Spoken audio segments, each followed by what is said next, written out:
Hello, everyone. Ba-ba. So, hello, Colt. Let's see. So, I'm gonna go over a couple things before we get going. First of all, I just did a couple of things off stream. So let's take a look at the items.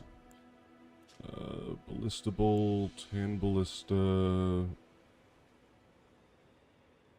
Not particularly interesting. I killed the death bird, so we get this sacrificial axe. And that's kind of interesting.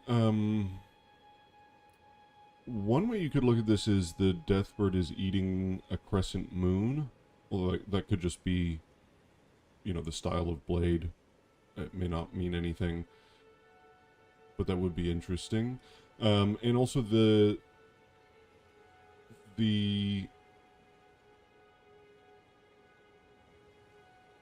maybe the idea of cutting off the head, that might be important. And then the power of it restores a little bit of FP. So there's kind of a parallel here to the Serpent God's curved sword, which we'll get a lot later, which restores a little bit of HP. So this sort of sacrifice, this right to some god, some deity, which restores some energy of some kind. So it's kind of interesting. Birds and snakes. Especially with the winged serpent idea that we get in the DLC. I wonder how that might connect. Twin bird, yeah. Let's see. Sliver of meat. I've pointed this out before, but there is this distinction made between herbivorous and carnivorous beasts in some of the items. This one doesn't necessarily tell us anything that interesting, but there is a distinction there. For example, the ancestral spirits underground do not... I don't think there are any carnivorous beasts down there. Well, there's wolves. Wolves are kind of in their own special category, I guess. But there's no bats, there's no bears, there's no... Actually, with the bears, I wonder, because you do get a bear in the Nameless Eternal City, and you also get a bear in the Consecrated Snowfield, which is kind of parallel to the Ancestral Spirit places. So, who knows? Trina's Lily, we already saw one of those. Spelldrake Talisman. Oh, this was because I beat the Rune Bear. Oh, welcome Puzzleheaded, welcome Saucy, welcome Doomfist.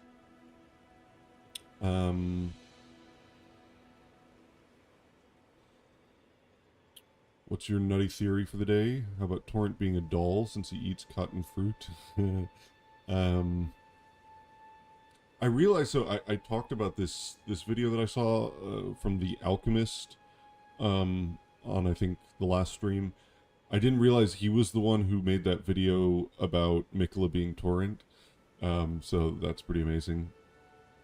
But I think his observations about Godfrey are pretty on point. The ancient dragons who ruled in the prehistoric era before the Erd Tree would protect their lord as a wall of living rock, and so it is that the shape of the dragon has become symbolic of all manner of protections.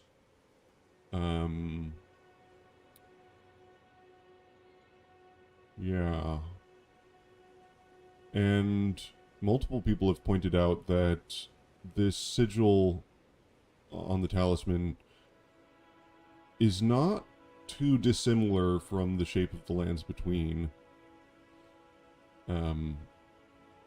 It's not like super close, but it's not it's not crazy far off if you imagine some like tectonic shifts and things. There's a link between Nox and Dragons, Eternal Cities and Godwyn, Godwyn and Dragons. Still thinking about last episode. Nox, harvest Gravelstone for Silver Tier Alchemy and the Dragonkin. You know, one thing, I don't know if we'll get down to Shifra this stream, but one thing I was thinking about is you have the Frost Lightning of the Dragonkin, and you have that, like the Dragon Halberd, which has Ice and Lightning, which before the DLC seemed more like, well, it's something about this particular instantiation of the Dragonkin, of the Nox, of being, you know, unable to see the sky, of being underground. But now that we have this connotation of, like, no, the storms have this frost and lightning aspect to them, I wonder what's going on there. One theory which I think floated before is that the sun didn't always exist in the lands between. And that maybe it was always nighttime. I don't really want to go into that too much right now, but that would be an interesting element of it. If you have, if the storm existed before the sun, maybe it would have a cold quality. Crystal Tears. Nothing super interesting about these. Nomadic Warrior Cookbook. Everything else here is not super interesting. So I think what I want to do is go up through Storm Hill. I do want to get to Stormvale because my mind's on the storms and the Golden Lineage. But also maybe going east. Maybe we'll go to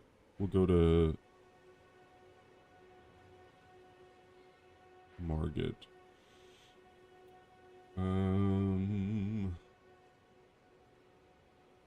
Have I watched Occam's Onions video about the Sun Realm? I don't think so. Basically, the last few months I haven't consumed any content regarding Elden Ring, so I'm sort of catching up now. I have found a couple interesting videos. I watched Tarnished Archaeologist's new stuff, and this guy, the Alchemist, I watched a couple of his videos, but not a whole lot from anybody else. So before I do that, though, I do want to go over... Oops. I want to go over some of the notes that I took. Oh, I also started making this, which is just in the beginning stages right now, just trying to look at the lineage, and I think I'm going to expand this to have, like, political factions and stuff. But there isn't much to that right now.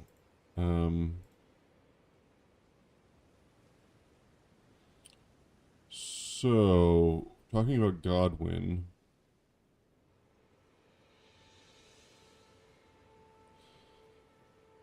Okay, so here was just kind of what is it? Do me a favor and watch the wind in the morgue get cut scene whenever you get it. The wind. Ah, yeah, you pointed out the direction of the wind coming from the west. I wonder the west and east thing. You know, east is where the sun is, where the sun rises. That's also where Farum Azula is, and, you know, Farum Azula is always in sunlight. And, you know, also east is the land of the rising sun, that's Japan. The ancient dragon man, the katana, he uses a katana, which might connect, like, the land of reeds to dragons somehow. So I was wondering if the Land of Reeds is in the east, and then you have the Carians associated with the west.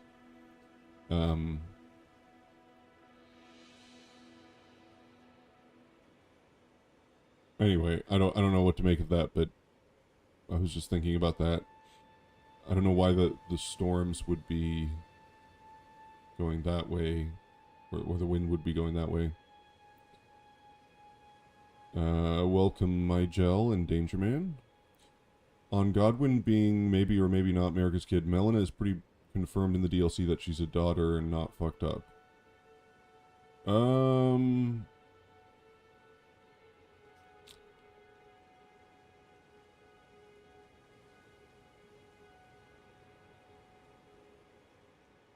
Yeah. The Carians also talk with a Welsh accent.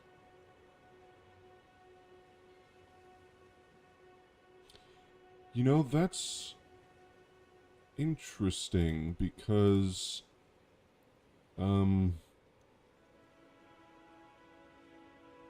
is it called?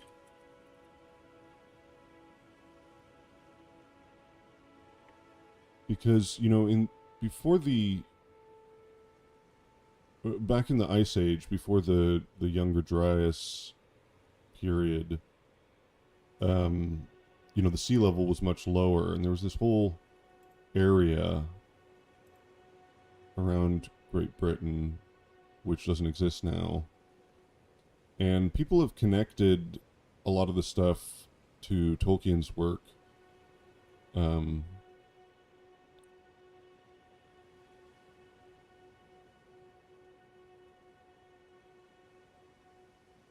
wonder, since Elden Ring draws from so much Celtic and Norse mythology,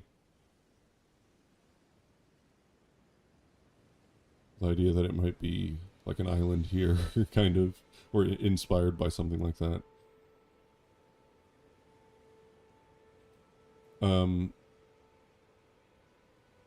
Anyway, I don't want to get into that. Has Melina and Godwin got a more curse / disability that's more hidden?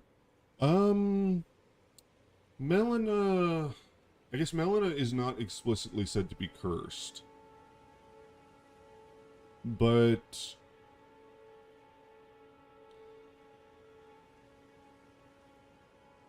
I wonder if she was always burned and bodiless. Maybe not. She had a vision of fire.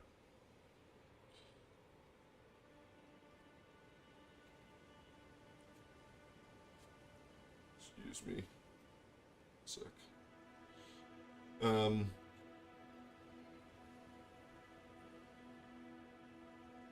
East of Stormvale is where Farum Azula is with all the tornadoes. Kubrick from Discord had a really cool idea that the tainted winds caused by Godwin are going to Farum Azula.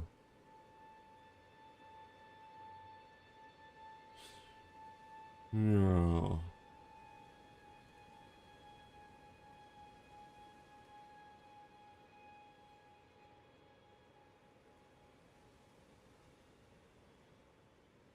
Did Godwin turn into a giant fish corpse because he has fish features hidden by his waistcloth? I think I mean, I don't think Godwin is a fish here.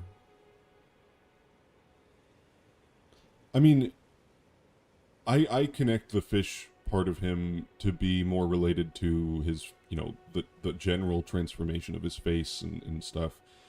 I connect that to the fact that he's living in death. And that makes a lot of sense symbolically because death and water have these connections. You have the tibia mariners, you have spirit jellyfish, all of that kind of stuff. So, and the idea of water as like a, not even death, but as a interstice between death and life. I think all of that makes more sense to attribute that feature just to his condition rather than some intrinsic part of him.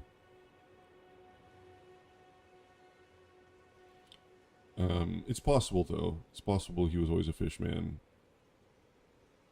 I don't think...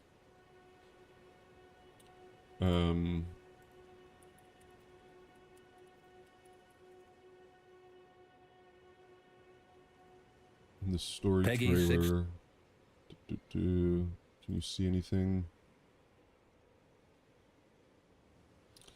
Yeah, I mean, because there's he looks like a normal dude. I don't know about his legs, but like if you have something which clearly has affected the rest of him, then the idea that the fishtail is something that existed before, I think, I don't know. I don't buy it. I think it makes more sense to just attribute all the changes to the stuff that we know, the cause that we know is responsible for part of the changes, rather than coming up with two separate reasons. So I was a little bit rambling and kind of disorganized on the last stream, so I'm just going to kind of go over what I am considering. So it starts with this. Okay, there's lots of gods. We don't really know how all the gods came to be, or what they are, or if they're on the same power level or plane of existence or whatever. But it's clear that Mikla's ascent to godhood is meant to inform us about Marika's ascent to godhood. It's very clear. And Ansbach says that he doesn't mention Marika by name, but he says that the Divine Gate was used before. That was how a god that we know all too well came to be, essentially. Ronnie, I think arguably becomes a god in her ending. Arguably. But also there's something different going on there.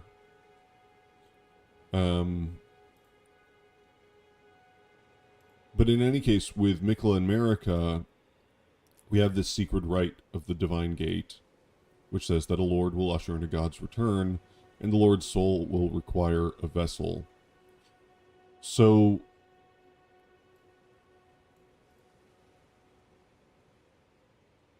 if we start from the idea that this is how Marika became a god, this exact rite, which I think is not, I mean, you could argue that maybe it was a little bit different for her, but I think it's not too much of a leap to say that this is the exact way that she became a god.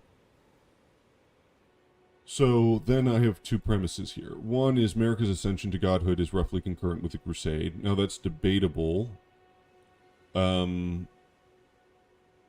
But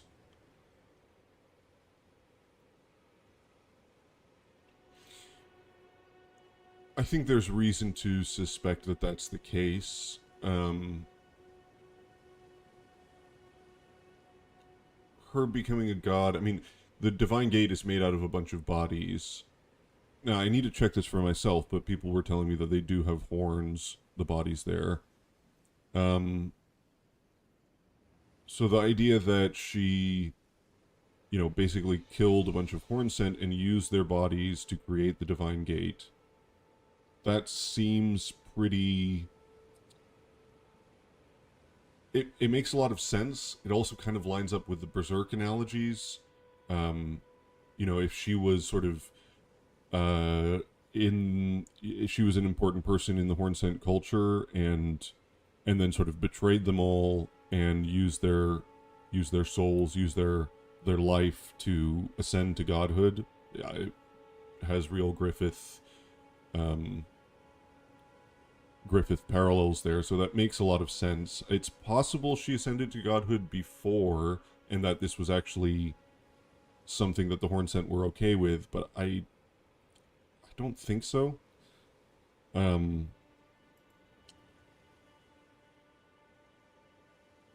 Because it would also... we'd have to require that the Hornsent wanted Marika to become a god, or at least they were okay with that, which is... did they have a god before then that Marika supplanted? It seems that Marika...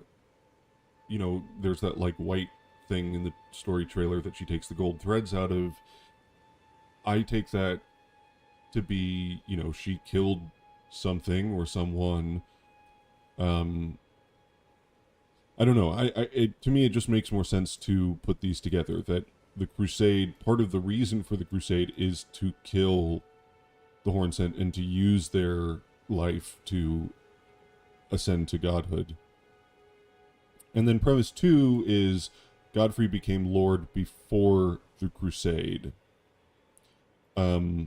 which I think is pretty clear because it's heavily implied that, or maybe directly stated, depending on how you read it, that Radon knew Mesmer. So, in that case, that means that the Liurnian Wars, Radigan's marriage to Renala, that was all before the Crusade, which means that Godfrey was already Elden Lord. Which is interesting because that would imply that Godfrey was Elden Lord before Marika was a god, which is fine actually because being a god, at least with Mikla, I mean, Mikla does not seem to be vessel of the Elden Ring, and his Lord Consort is not Elden Lord. So this does not, godhood does not necessarily hinge on those things. So then the question is, what Lord ushered in Marika's return? Assuming that this means you sort of like, you go through the Divine Gate and come back, or you die and then you come back through the Divine Gate, something like this. The part of becoming a god is sort of returning through the Divine Gate in the manner that Mikla does, at least as far as Marika is concerned. And you need a lord to usher in Marika's return. So, if it was Godfrey, his soul and vessel are the same, so the parallel to Mikla is less strong, because Mikla needs, Mikla has Mohg's body with Radon's soul inside. Why? Why would you need to do that? Can't you just bring back Radon fully? Or Mohg, why Radon's soul in someone else's body? Why in a different vessel? This seems to suggest that it needs to be a Lord soul in a different vessel. Maybe that the Lord needs to have died. Unclear. This is very unclear. But at least as far as Godfrey is concerned, this wouldn't parallel Mikla as strongly. So that's a little bit strange. And also, Godfrey, he has the Crucible Knights. He is pretty pro-Crucible, it seems. At least at one point in time. So, would he be okay with the Crusade? Seems unlikely. It's more probable, I think, that he was banished outside the Lands Between, that the whole tarnishing thing happened before it started, which would also explain how Mesmer is able to recognize what a tarnished is, which maybe doesn't need an explanation. I mean, maybe he's just able to know that, but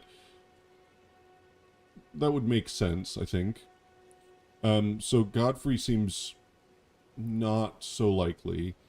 If it was Radigan, Muriel makes a big deal about the fact that he was just a mere champion.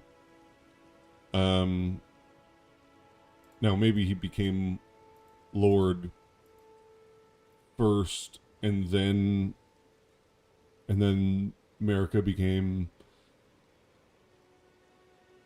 God.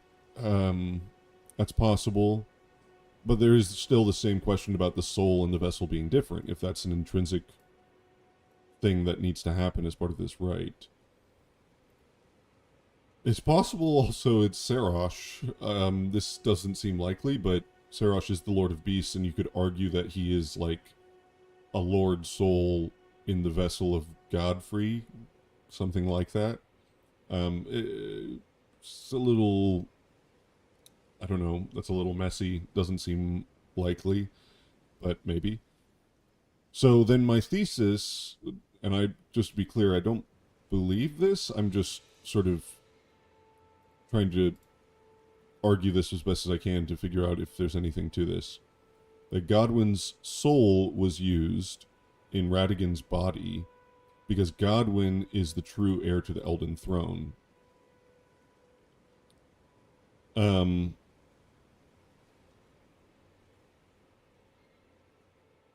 there's a couple points here. So the main thing, I think, and regardless of whether this thesis is true, I think this is important, that Godwyn is ostensibly of the Golden lineage.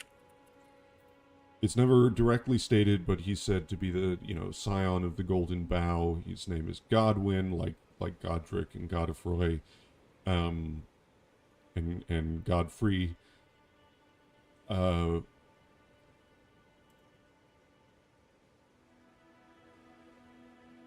The important thing about the Golden lineage is that this has to do with Godfrey. It's not necessarily about Marika at all. So, technically on the name thing, Mohg and Morgott are also of the Golden lineage, so who knows. But only Godfrey's children count. Marika's other children are not part of the Golden lineage. It is Godfrey's line that's the Golden lineage. Which is interesting because... Now you could argue maybe it's not all of Godfrey's children because there's Nefeli Loux. But you could also say that Nefeli Loux he had when he was just Hoarah, he wasn't Godfrey. So it's about Godfrey's line. I think that is really important. When you say Godfrey, you really mean Serash. Well, yes, I think it does have to do with Serash. Because he's only Godfrey because he takes Serash upon his back. And then some other important information. The Golden Order is opposed to life and death, but according to Rogier, there's a flaw in the Golden Order that causes life and death. That those who live in death touched upon a flaw in the Golden Order, right? So it's like an intrinsic problem with the Golden Order that causes this thing, and yet the Golden Order is opposed to it, so that's weird. Godwyn was supposed to be a martyr to destined death, according to the Finger Reader, and in the time before the Erd Tree, which we know is before the Golden Order, so destined death was still part of the Elden Ring, death was burned in ghost flame tended by death birds. The Deathrite priests made an oath regarding their resurrection. So since destined death was still, let's say, active at that time, and resurrection was a thing, that means that destined death did not annihilate people, or at least it suggests that. And then we have, like, the Frenzy Flame, one of the Frenzy Flame items in the DLC, says that, spirits are eternal, but the Frenzy Flame melts them away regardless. So it seems like this is a special quality of Frenzy Flame, that it melts away spirits even though they're eternal. That this is not the normal... This is not a normal thing. So, with all of that... Oh, and then there's this. Is Godwyn Marika's child? He's the only one not apparently cursed prior to his half-death. I guess Melina being the exception. Although, is Melina cursed? She is not explicitly cursed. But she has a vision of flame, like Mesmer. Now she's burned and bodiless, whether she always was. I mean, maybe she was born burned and bodiless.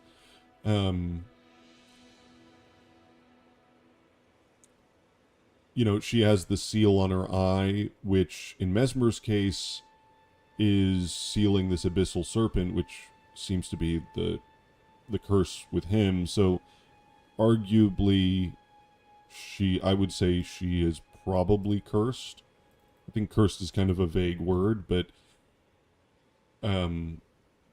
as far as Godwyn goes, at least before his death, assuming that he didn't have a fishtail, he seems to be pretty good. He doesn't seem to have any real problems. And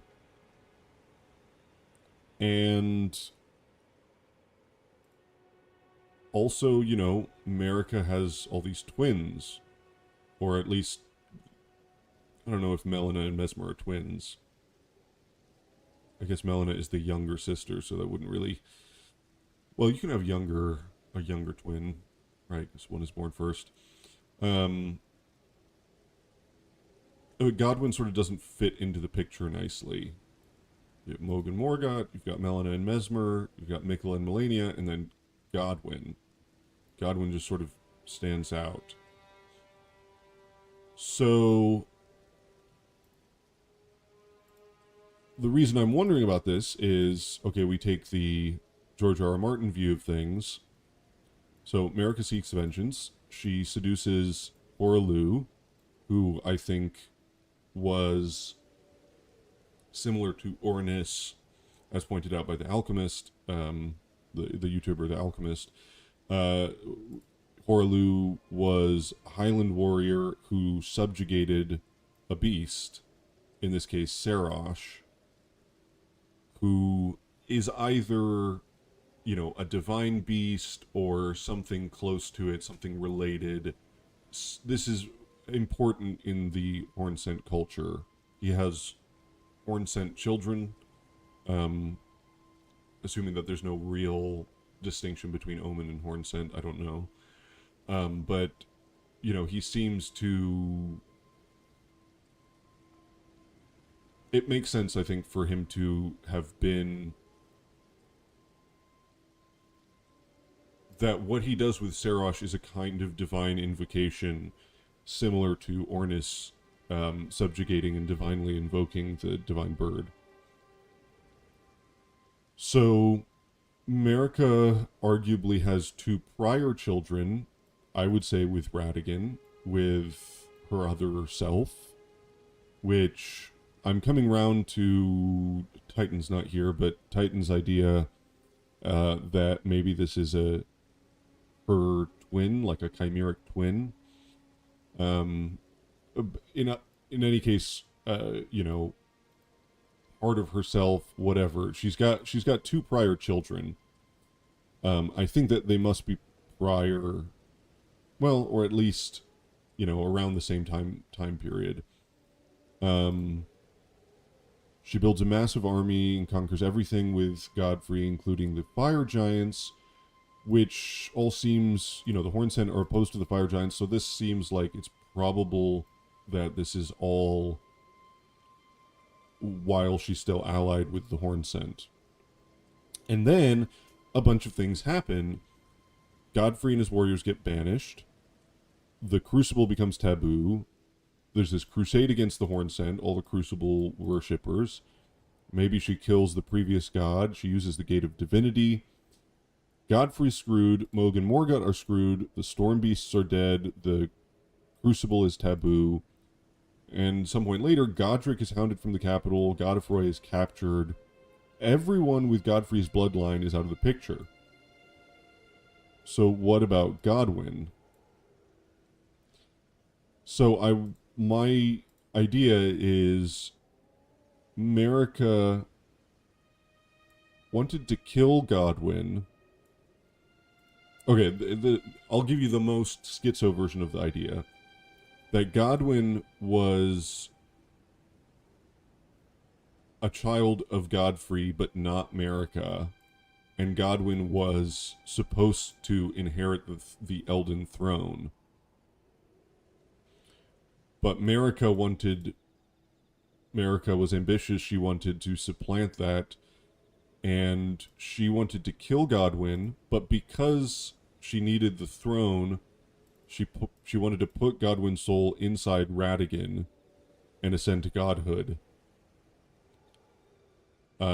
Sort of usurping the throne by taking the Godwin's divine right and put it into Radigan.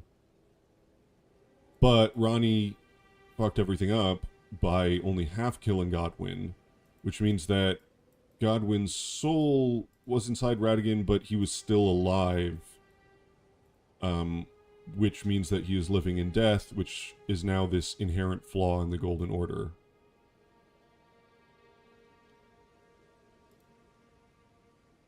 which is the cause of everything. That's the basic rundown of the idea. Obviously, there's lots of problems and there's lots of speculation and I don't know.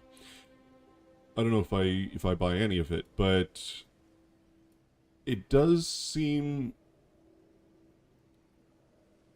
like this idea of the golden lineage being specifically about Godfrey, and that Godfrey may be connected to the divine beasts and by extension the dragons, because the divine beasts are messengers of the heavens, and all the storm stuff relates to Blacidusax and all of that. And then you have Godric's line about like the dragon being a trueborn heir. He calls him kindred. Maybe the idea being that the golden lineage is, and dragons are gold, right? That dragons, like Gravelstone Seal says that the gold is. That's why Godwyn was able to broker a peace with the dragons, because there was this natural affinity of gold.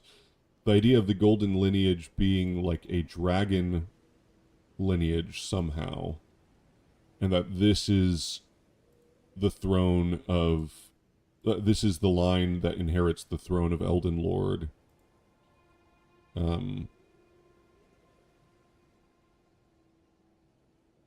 line of dragon's blood somehow. I don't know. That just it's an enticing theory. I'm not sure if it works, but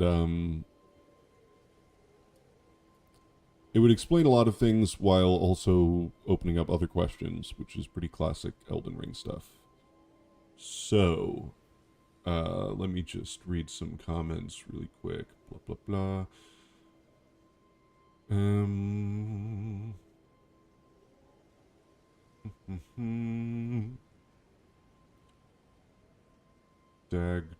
Yeah, I need to read some Celtic mythology since I'm not super familiar with it, with the Tuatha and all of that.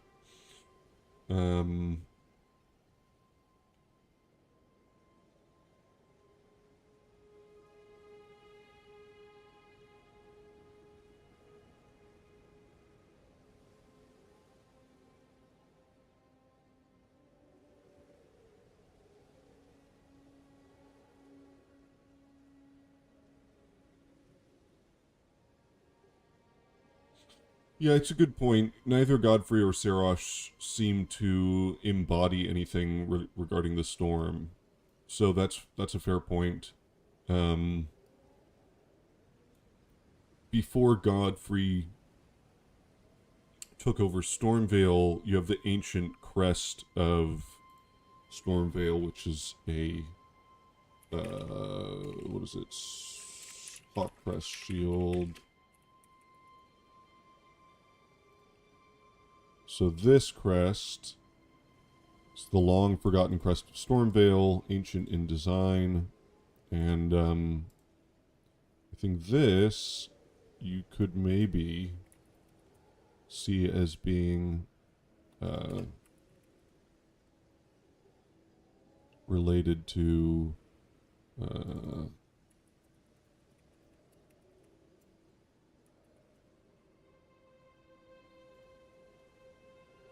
as this, a divine bird with, these could be horns coming out of its head. So it's could be that this is the Stormlord. I don't know. There's a lot of questions here, but yeah, it's a good point that Godfrey doesn't. I'll make a note of that. Godfrey and Serosh don't embody any storm qualities. No lightning, no frost, no deathblight, no wind powers.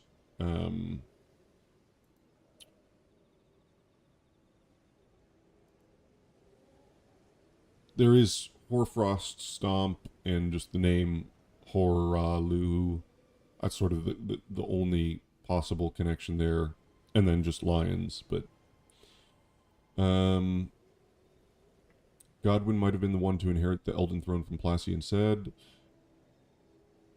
I don't know. Something about like the idea of the dragon's blood lineage. I mean, you know, Sekiro, and it not just Sekiro. It's an old story. It would make a lot of sense. Godwin is the figure with the wolves under the previous Elden Ring. The wolves are another issue. Because that relates to both Empyreans and the moon.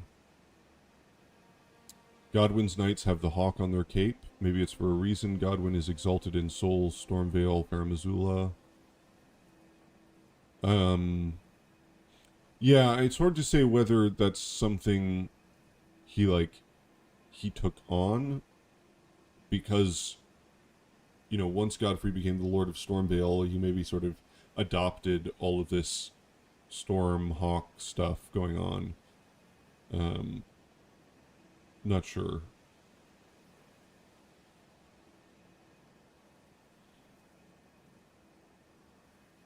Dragon blood is often an important ingredient for a lot of magical rituals.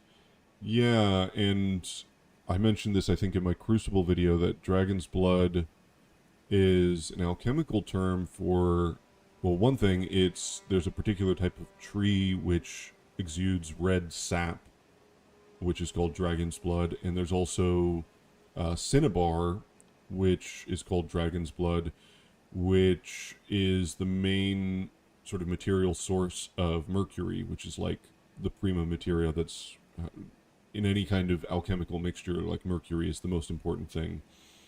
So there's a lot of symbolic connections with dragon's blood.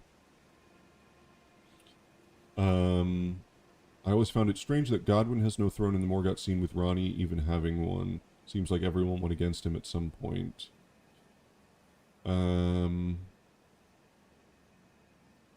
Yeah, the treason, the conspiracy. Maybe Marika gave birth to Godwin on her own and then had sex with him, and that's how Radigan was born, but he was never born. He just assimilated into Marika, so Godwin is his own grandpa. As crazy as that sounds, that is a theory I've considered.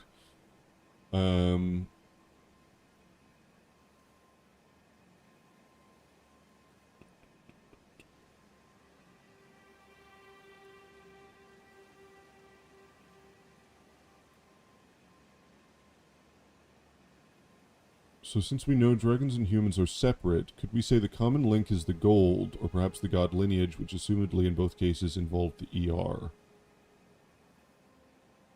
Yeah, I mean, it's also not clear how separate humans and dragons are.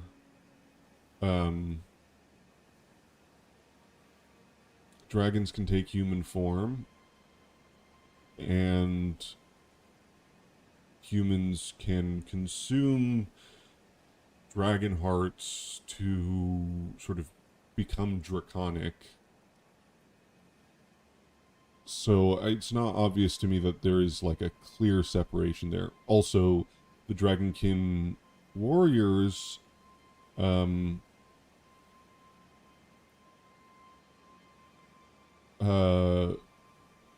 seem to be trolls. They've got the body. The body is basically a troll body. So it's like that Nox tried to turn trolls into dragons. And then that kind of... I wonder if there's a connection between giants and dragons. That maybe giants somehow are separated out dragons. I mean, if you think... A dragon is kind of a mix of a bunch of different things, right? You could split a dragon into a bird plus a beast.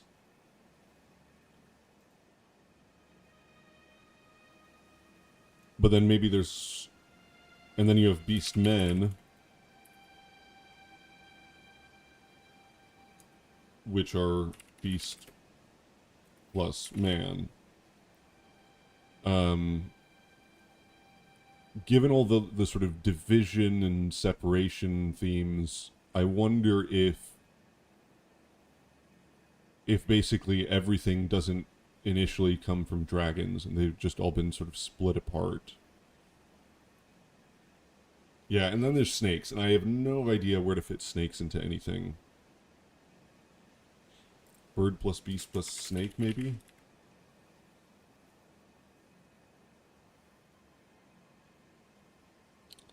Yeah, also very difficult to... I have a theory that Godwin is a perfect Albinaric created by Marika like a clone. I've also considered that in the past, I think I even had a something about Godwin being Marika in the theory forum. I don't remember if I actually wrote it out, but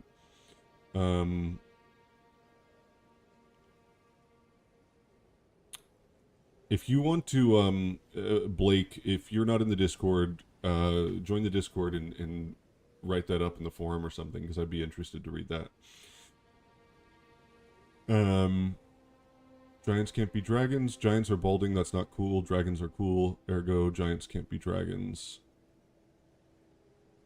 There's also there's something about with the giants versus dragons thing. You do have the giants coming to the mountaintop and sort of banishing the... Actually, now that I think about that, with the stuff about Baal, that kind of implies the giants were on Plassy's side. If the frost dragons were... let me not get ahead of myself here. So, Borealis is missed. The ice dragons were once lords of the mountaintops long ago until they were defeated by the fire giants and chased from the peak. Now, if Borealis is indicative of the ice dragons, then that would imply that they were drakes, not ancient dragons, which would mean that they were, the line of Baal rather than Placidusax, which would imply that the fire giants were at least not opposed to Plassy, which is an interesting connotation. But it's also the Kabbalah idea, which I think I mentioned on one of the previous streams, which is, you have the tree of life, which is the 10 emanations of God.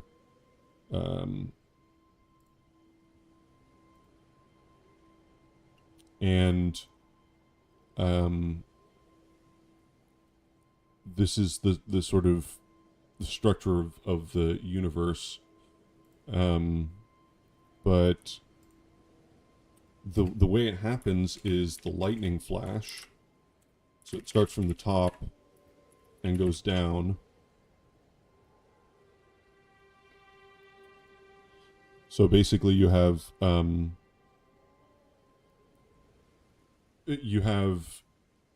like Ein Sof is the infinite, right? And then Ein Sof recedes, that's the Tzimtzum. It recedes and creates a void in order to allow something else to exist because it's infinite, which kind of parallels stuff I was talking about with the greater will having this abyss, and the initial separation of the one great. And the first thing you have, Keter is the very first one, which is, by the way, the divine will, or the greater will. And then it goes down in this lightning flash all the way to Malkuth, which is like the material world. Right, so the lightning flash is basically from the divine down to the material. But then you have the reverse, which is one of the coolest names, the Path of the Flaming Sword. Oops. Oh, hey, snake. Which is basically, it's the reverse of the lightning flash. So it's going back up from Malkuth to Keter. And so there's this implication of like, the emanation of God from heaven is this lightning flash down to the material world. but then to return to God is a fiery sword. And so that, because fire reaches upwards towards the heavens, and that's sort of the Empyrean, you know, in Dante, the Empyrean is the realm of God. It's a realm of fire. God's highest angels are seraphim. They're angels of fire. So this idea of like fire returning to the divine. So, and then that connects with all sorts of ideas I have about the sun and the fell god, but I don't know what to think of any of that yet. So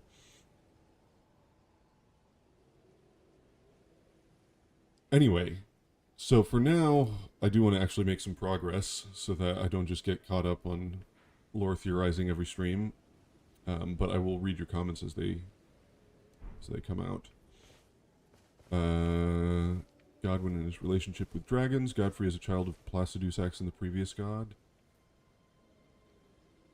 Well, see, the thing with the giants is, if the giants are important, I wonder if Godfrey, or Horalu rather, is descended from giants, because there's, you know, you have the Northerner class, you have the Kaiden, who seem to be, descended from giants, and so I wonder if that is actually important.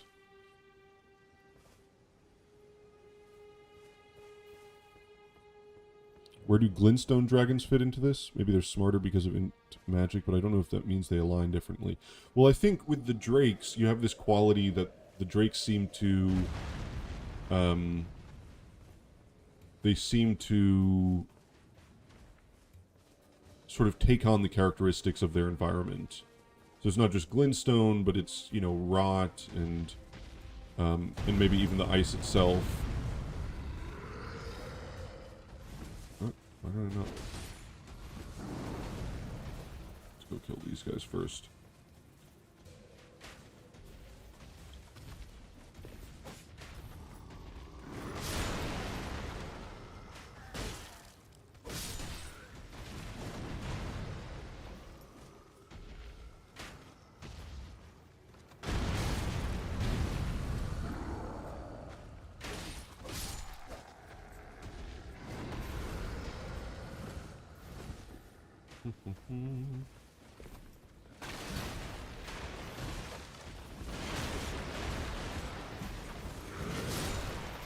Thank you.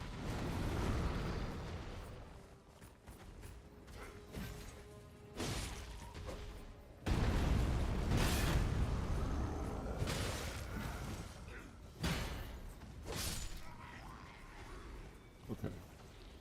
Miyazaki-san, is there a deep lore reason for why the same dragon fight is repeated 50 times just with different elements? Yes.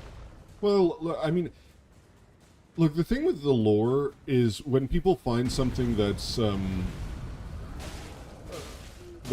obviously, like, done for gameplay reasons. I mean, I had this with Godfrey, right?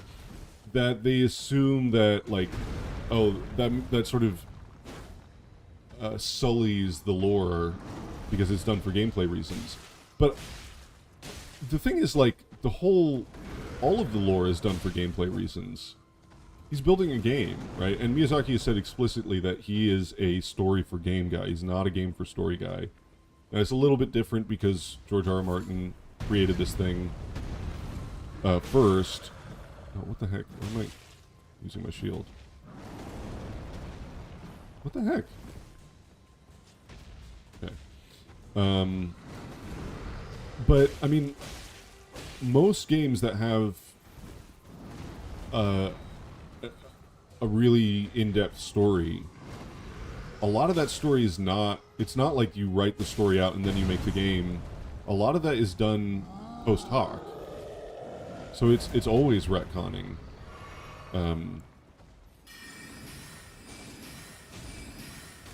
Connect Godfrey to the Eclipse.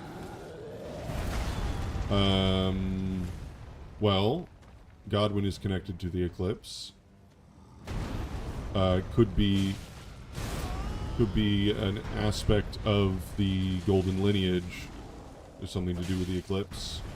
The Golden Lineage, it has to do with the sun. So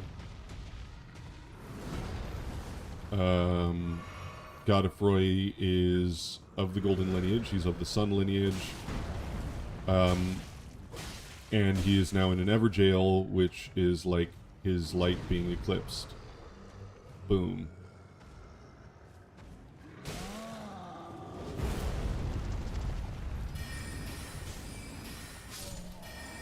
Godwyn is that which has been eclipsed, not just connected to it. Yeah, that's possible.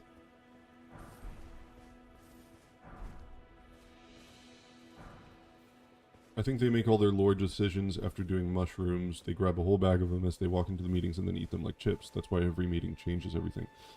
I mean, I just think I think that people seem to have like a weird idea about like the way you make a story for a game. It's not the only way, but one common way is you build the game and then you make the story in a way that fits it.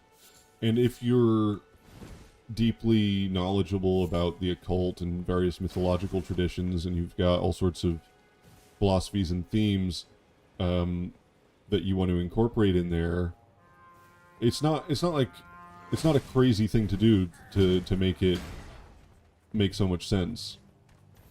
Have you free cammed these trolls yet? No, I should do that. I should do that. I forgot about that.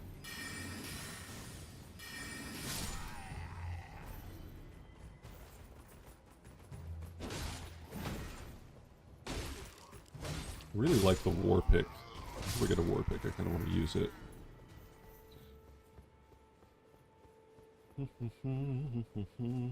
So there is the Hawk Crest. The long forgotten crest of Stormvale. Divine Wings.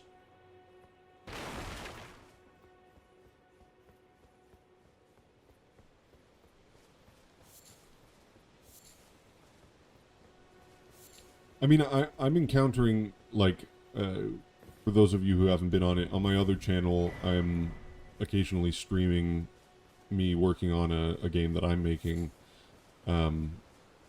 Top-down fantasy adventure game. And I'm finding, like, there's certain things which just make a lot of sense. Like, if you want to come up with an in-universe reason for why the player character respawns, right? You don't want to just dismiss that as a gameplay concession. You think it's important for immersion to come up with a reason for that. Well, one of the most natural things to do in the narrative is to say that, well, the player character can't die. They're, only partially dead. They're undead, whatever. And this has been true since Demon Souls, Dark Souls, It follows that that's something that you're going to do. If you wanted to come up with a reason for, why the player character has this unique quality of being able to, this unique, sort of agency, right? All the NPCs in the game, they can only do certain things, but the player character can choose to do a lot of different things, right? So they've got more agency than anybody else. If you wanted to come up with an in-universe reason for that, you would come up with something about sort of fate or prophecy. These are not crazy ideas. I mean, the crazy quality of Miyazaki is just the deep symbolic connections. And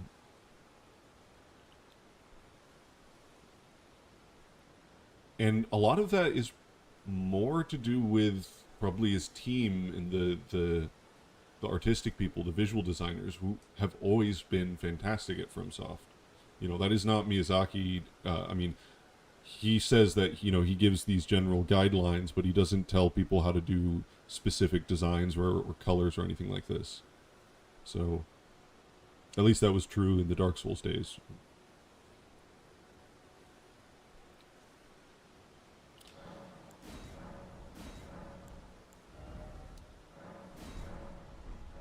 Alright, let's talk to Melina.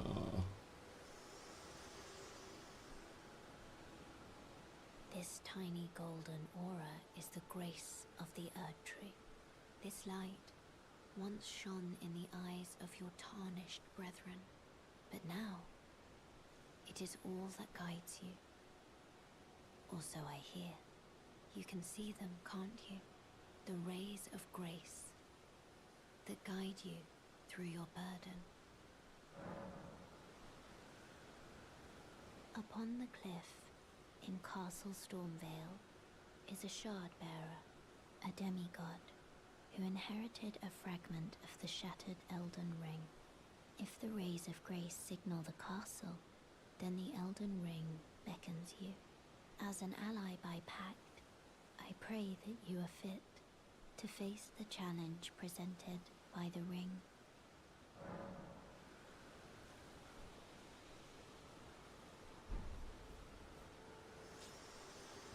So, the grace that shone in the eyes of the tarnished before they were tarnished is the grace of the Erd Tree, which means if the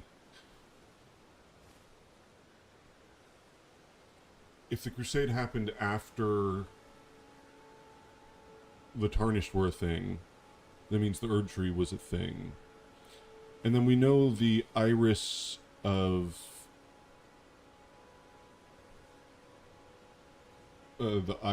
grace. What does it do? It like stops their fear or something. Let me look that up again.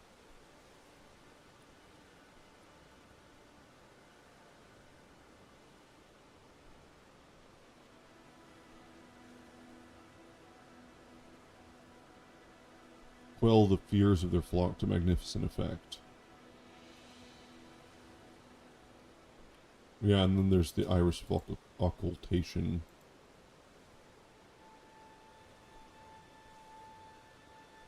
To intensify the fears. Which is interesting. Something about fear. Fear being really important.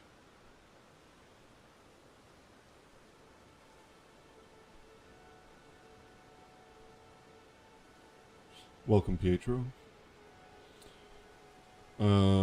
I've been playing Bloodborne lately, and I've noticed that the NPCs are mega quiet unless you're looking right at them. In ER, they're quiet unless you turn away from them. Oh, you mean like literally the audio? Yeah, I think it's... Well, in ER, I think it's just that the camera is the audio receiver. So wherever the camera is, that's where the volume is going to be, and it's directional, so the loudest would be like if I go up to Rodrika and talk to her like this, that's going to be the loudest. But if I go like this, then she's going to be quiet. So, or if I'm over here. So often, if you're here, that's not going to be as loud as like if the camera's here, because then it's closer to her. So let's talk to Rodrika. Everyone's been grafted. Everyone who came with me. They crossed the sea for me. They fought for me. Only to have their arms taken. Their legs taken. Even their heads taken. Taken and stuck to the spider. Did you know, if you're grafted by the spider, you become a chrysalid? It's quite a lark when you think about it. I can also turn up the dialogue volume. Oh, it's already at the top.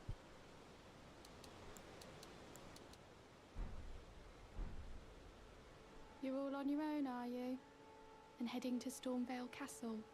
Enticed by the one in the white mask, I suppose.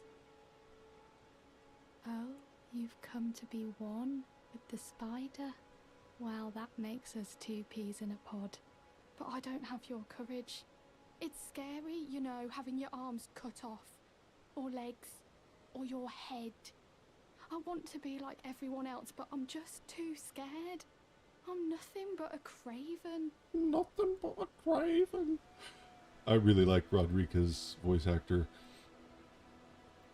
I believe, am I remembering this right, that initially Nefeli Liu, the voice actor for her, was the voice actor for Rodriguez?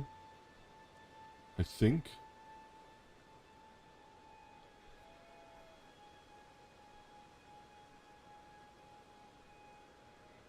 So let's take a look at her. She's got a green jewel, green eyes.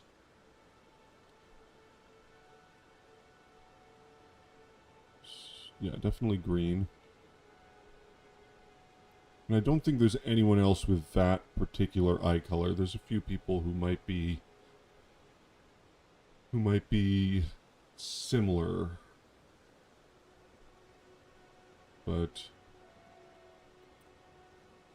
seems to be royalty, or at least very upper class. Very nice embroidery.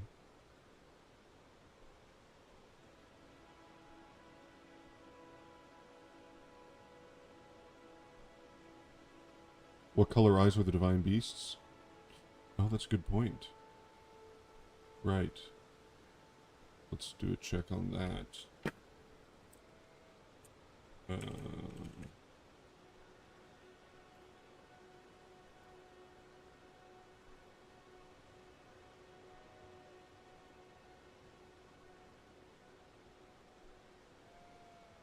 Oops.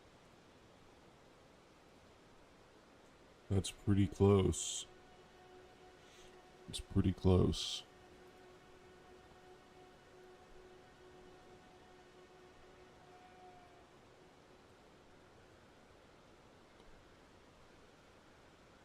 Yeah.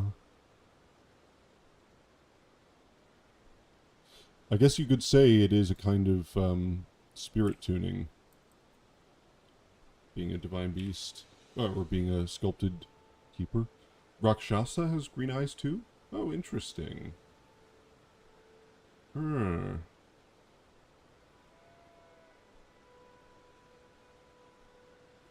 Hmm. Oh, I know. Can you take this little one along with you?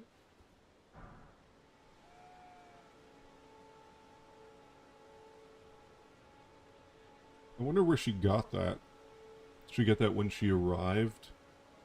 She found some ashes of a spirit jellyfish. The poor thing deserves someone braver than myself. And the spirits look rather fondly upon you. It'll be glad of your company, I think, the little un.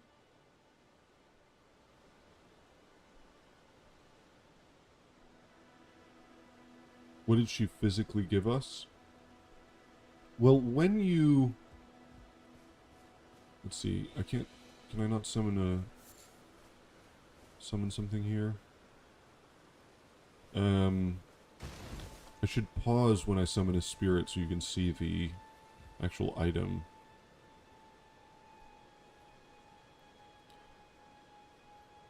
It was a pleasure to see you. Oh, can you pass on a message for me?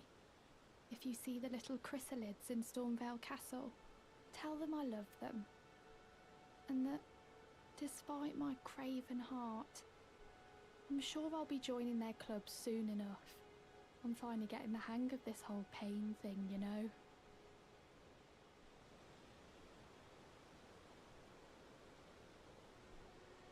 It was a pleasure to see you. Oh, tell them I love. The whole pain thing. Why does she not know pain before coming here?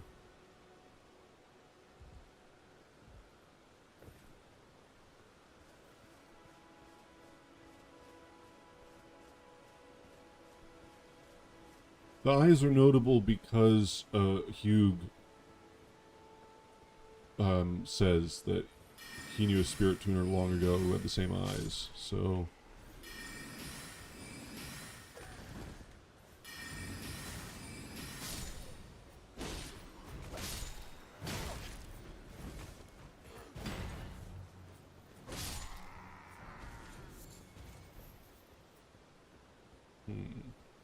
Hmm.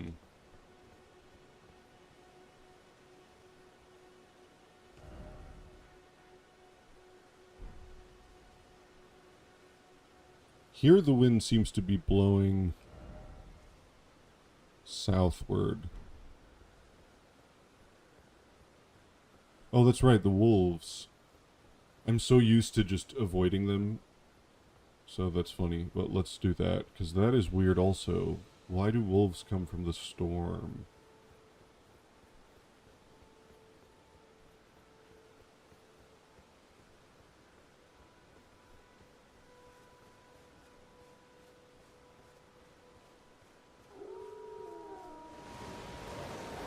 Just literally out of the sky.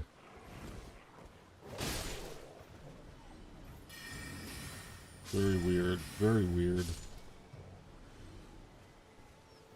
Hmm. Wolves are the shadows of the Empyrean. Wolves are the symbol of the Carian Royal Covenant. And they're also... They appear out of the storm. Why?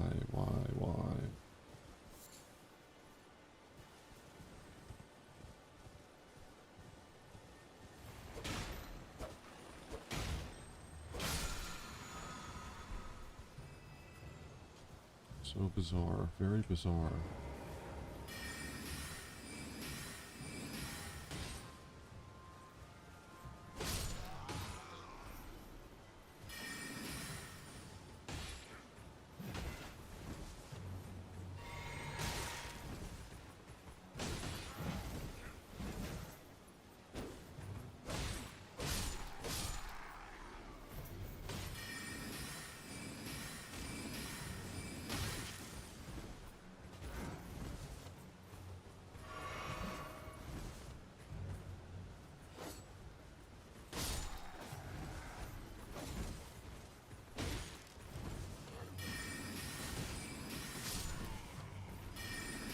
Ronnie Carrion has another aspect of the storm. Frost.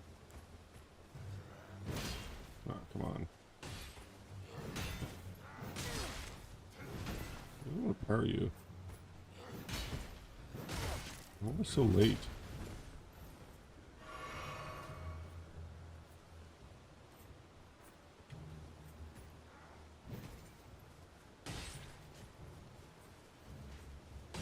Did Radigan have children with Renala to unify the ancient storm's aspects?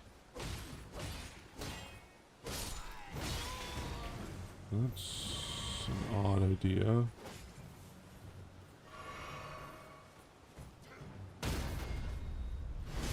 See, that felt too early.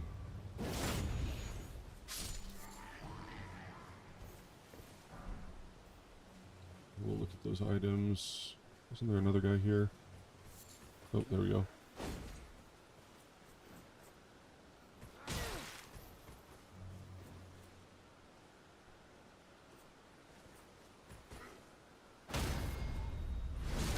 Broader of the sky or heavens definition of Empyrean would apply to celestial bodies like the moon and sun.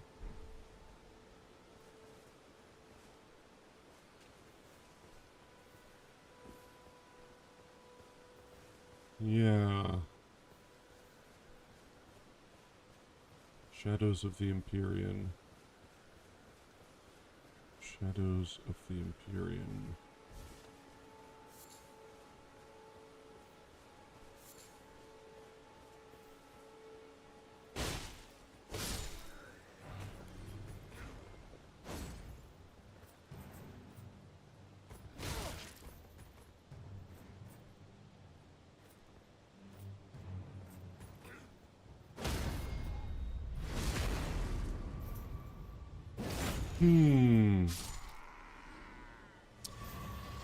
Ronnie's cold affinity, though, seems to be specifically her. It's not a general Carrion thing. Right? Because her moon is rhymed with frost. It's not... Renala's moon is not.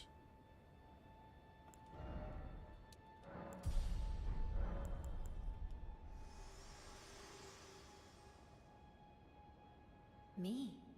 I'm searching for my purpose, given to me by my mother inside the Erd Tree, long ago, for the reason that I yet live, burned and bodiless. There is something for which I must apologize. I've acted the Finger Maiden, yet can offer no guidance. I am no maiden. My purpose was long ago lost.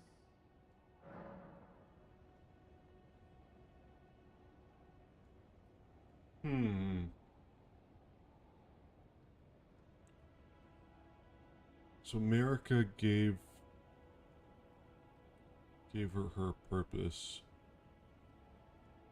Carrying Frost Spirit specifically tastes good. Yeah. All the Frost stuff is connected either to Ronnie, the Snowy Crone, or the Zemor. In the base game, that is. All the Carrion stuff is about swords. Which is also interesting. I don't remember if I ever got anywhere speculating on the fact that Morgott has like golden versions of the Carrion, you know, spirit weapon summoning. In base game, there's also Frost Stomp. Yes, right. Oh yeah, that's a good point. That's a good point. And that is found at Carrion Manor, but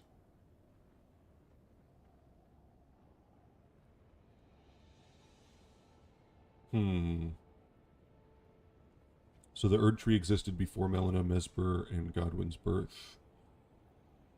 Yeah, I think we're still stuck with the issue of when the Erd Tree came to be. I mean, I think the line about the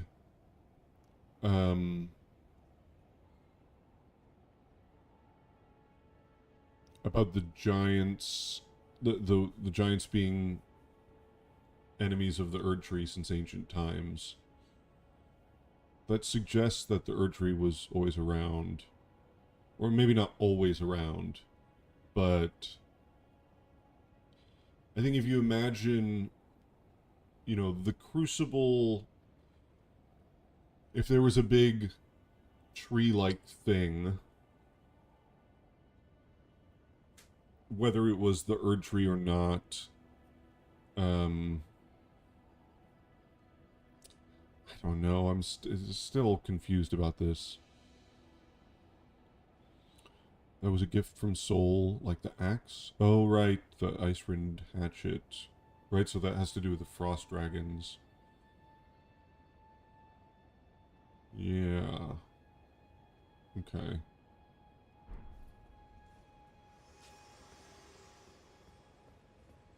Wasn't the war with the giants at the birth of the Erd Tree? Is that how it's said?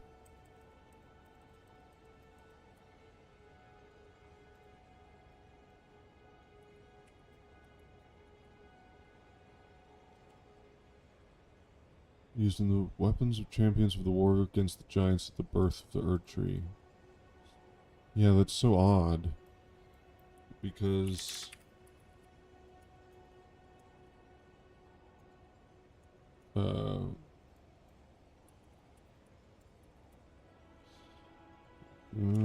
what is it? In ancient times, the giants were mortal enemies of the Erd Tree. I think you could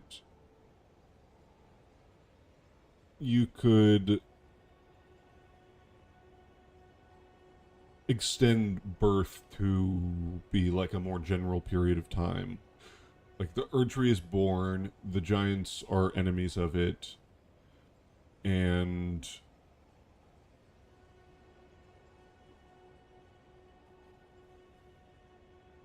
maybe the war with the giants is just a long battle.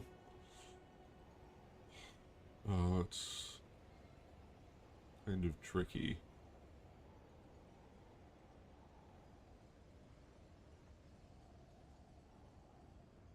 If Mesmer is born... Mesmer's older than Melina. Mesmer might have been born before the Erd Tree. Melina was definitely born at the foot of the Erd Tree, so the Erd Tree must have existed.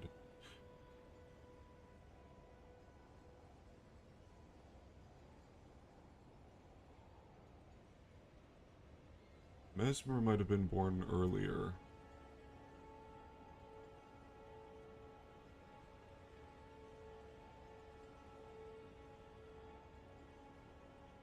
So Melina could be...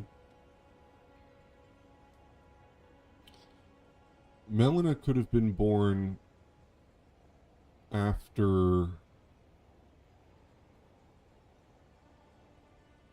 America became a god, even? She could have been born much later, honestly. All we know is that she's the younger sister, right?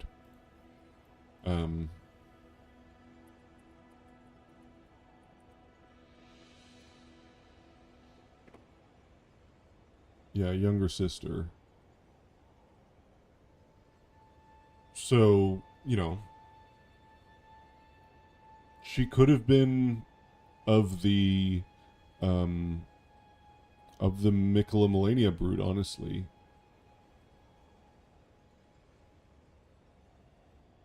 I think very unclear. Very unclear when she enters the picture.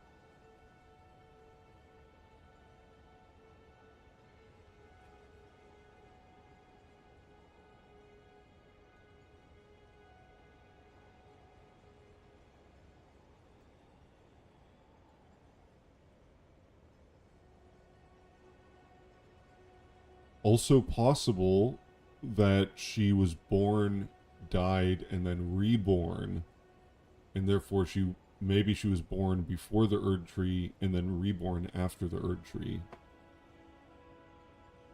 I mean, there's so many different possibilities.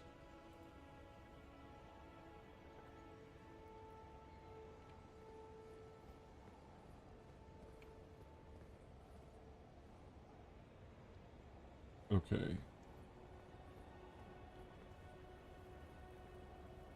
Lots of hawks.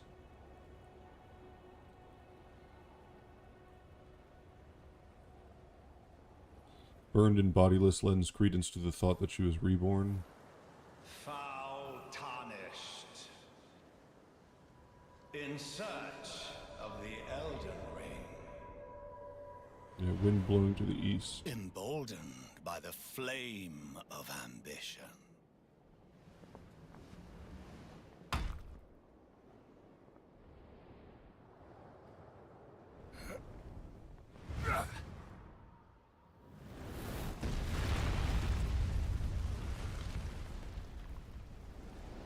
Melina might be the Millicent kind of child. Yeah, I mean, that's basically what I suggested in my Melina video,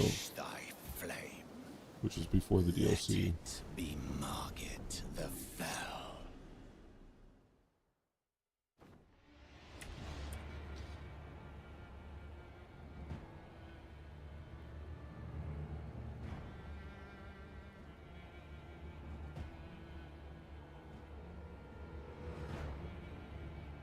Just wanted to check if there was a body there. Because the way that he sort of appears is similar to how he appears outside Lendel, where it seems like he sort of takes over the body of a random commoner. So, lots of horns.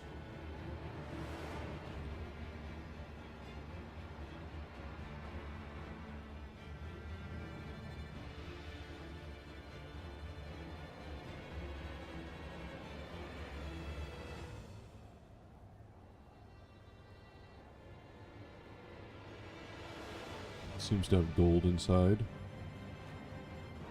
Yeah, I mean, that's a powerful nose.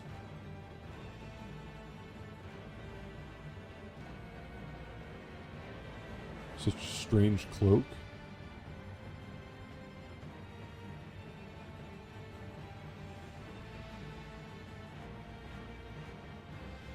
I wonder if it's a kind of Superman situation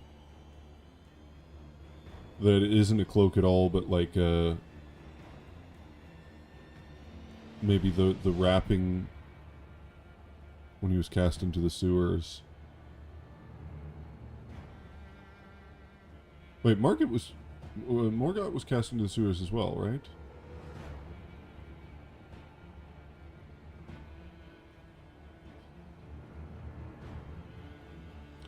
Reminds me of the Gravekeeper cloaks. True. I mean, it seems very, like, rough. It seems like this is something that's just very basic rope.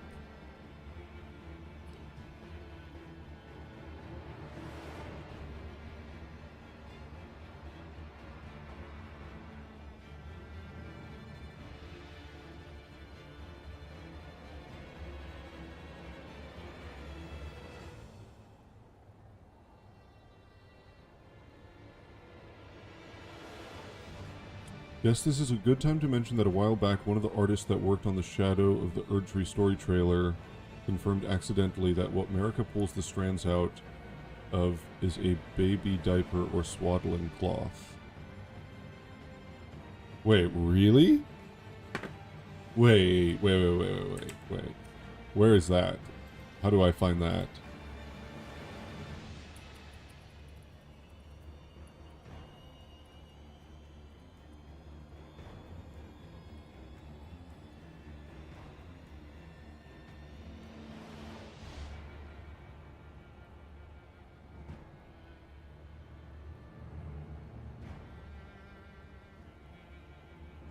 Where do I find that? Tell me where I find that, because I want to find that. Welcome, Maria. That tail looks a lot like those statues in Anir Ilim. Which statues? Which statues are you thinking of? I'm not remembering.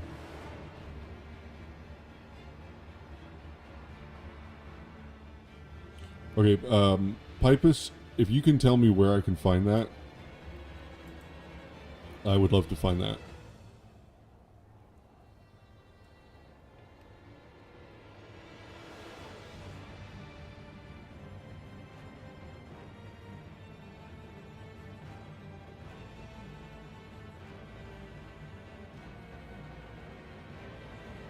It's interesting, the horns always give me a kind of crustacean vibe. I wonder if that's intentional.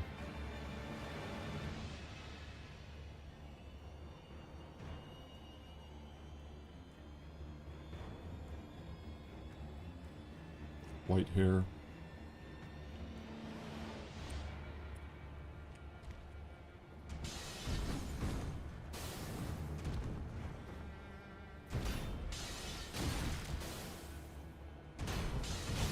Damn it. There we go. Also, just because it's in a trailer doesn't mean it translated into the game. Just like Melania and Radon fighting in the dunes when the Aeonian Bloom says it was in the middle of Celia.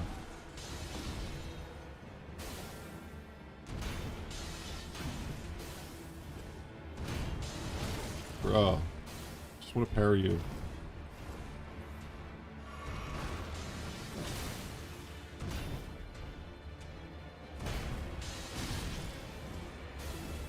One day I will parry you successfully.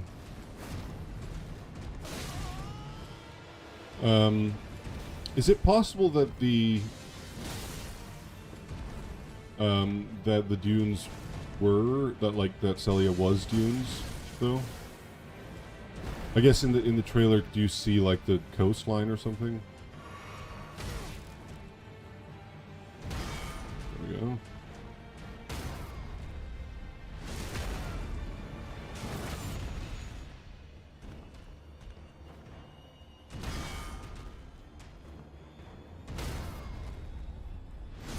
Celia is a city. Oh yeah, but not like. But it's not actually in this Celia. It's in what is now the Aeonian Swamp, right? Where the bloom Thou is. art of passing skill. Warrior blood must truly run in thy veins. Tarnished. That was too early. Come on, I thought that was on. Ah, damn it. Celia extended all the way to the Street of Sages on the other side of what is now a swamp, where you find the gravity sorceries. So it would either need to be a swamp or a city. It's neither. It's dunes. But what I'm thinking is, I mean, presumably the place where she first blooms is the heart of Aeonia, right? Where like the, well, I don't have it here, but like, let's just look at the Elden Ring map.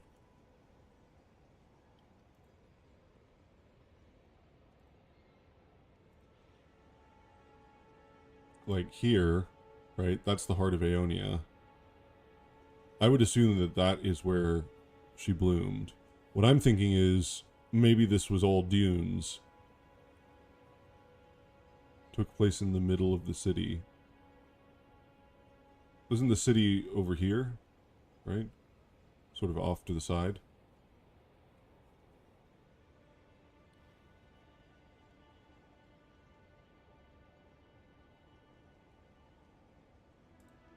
I actually don't remember the story trailer.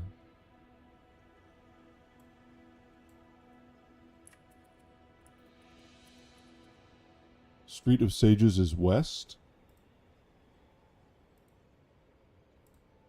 I don't remember the Street of Sages. Street of Sages is west?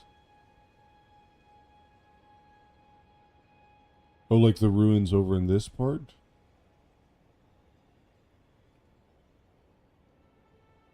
Hmm.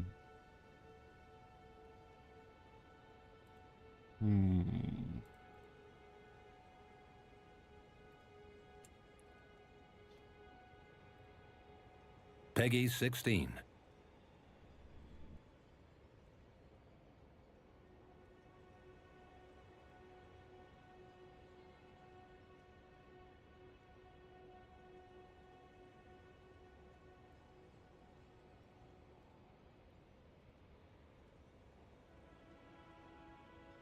Doesn't look like it's right on the coast.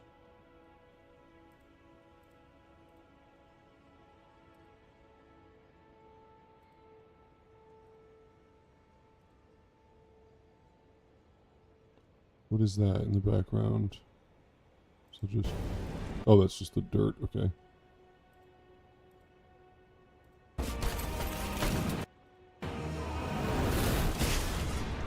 Man, this is so hype.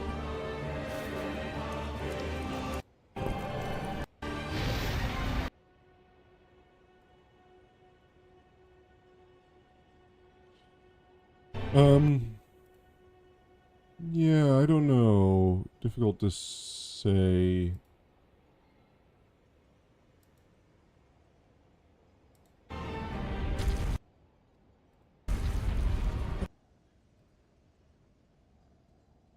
Like, it doesn't look like we're right up against the coast, so it doesn't look like it's the dunes where we actually fight Radon. It looks too far away for that.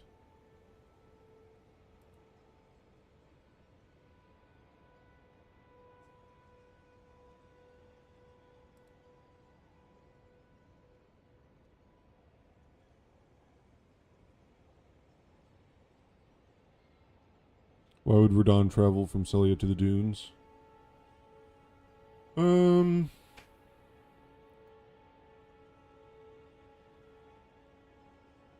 It's a good point. And there's all the swords and stuff in the dunes. Yeah, I don't know.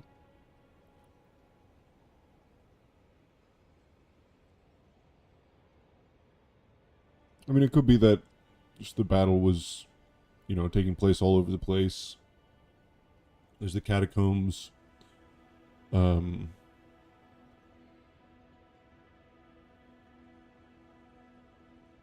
mountains in the background sort of look like the cliff near his arena, but further away. I mean, either way, I would assume that the swamp itself is a result of Melania's blooming. So I don't think this was a swamp beforehand, because that just makes too much sense. It's shaped like a butterfly. It's got all the rot stuff there. I mean, I assume that this was more like the rest of Caelid, in terms of, you know, terrain. So is it possible it also, you know, was higher up, was connected to all of this?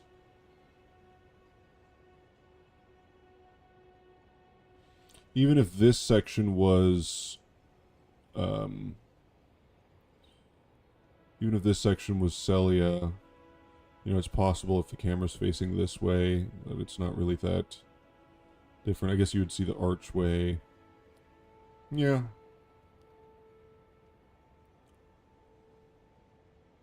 Interesting. Put the trailer diaper thing in suggestions.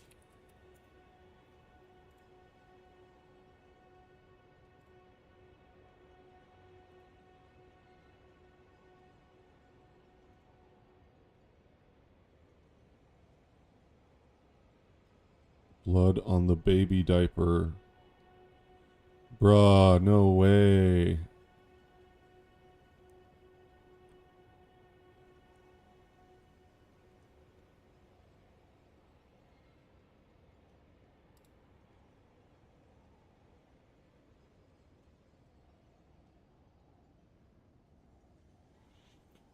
Bruh.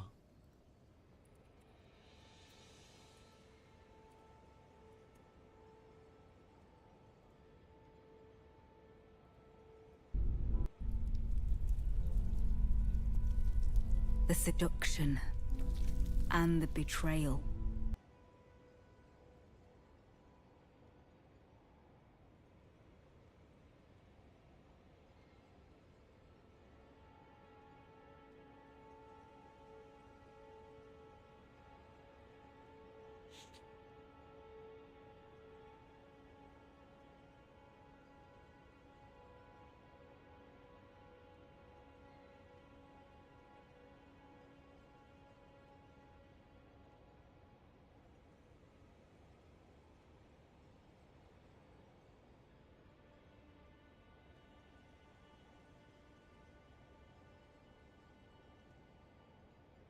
There's a lot of discussion about the artist being ESL and it possibly being an internal dev name. But to be honest, I just think that's they were ordered to make. I mean, it's not like that's a crazy idea. Like, I think people floated that theory already when they first saw it.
The fringe.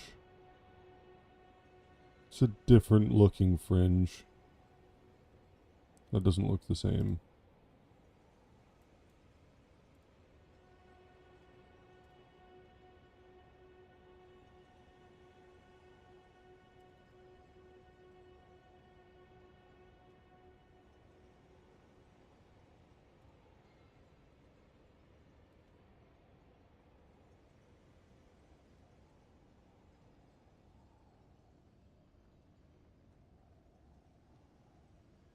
This? No, I don't think that's the same thing. Betrayal.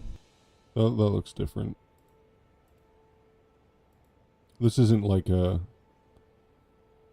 Like, this is these little lines here. It looks like it's made out of the same kind of material as the cloth. And I would say this is...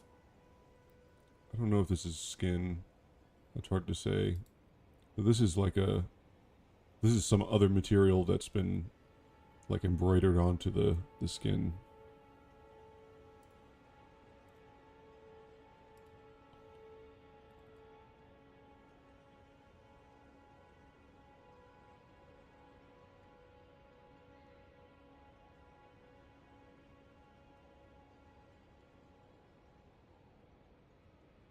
They all have gold eyes.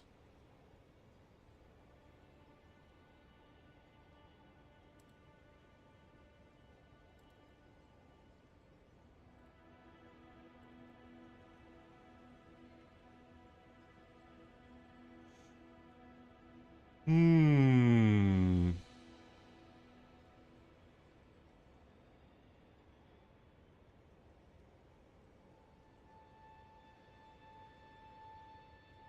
They're all demigods. They should have gold eyes.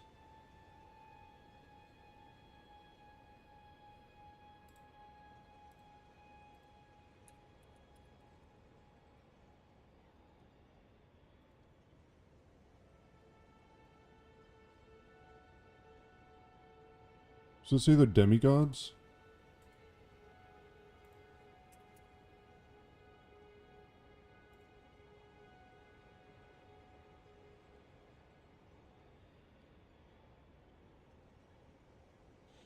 I mean, it's called god skin, but that doesn't necessarily mean demigods. Could be literal gods. And having golden eyes is not necessarily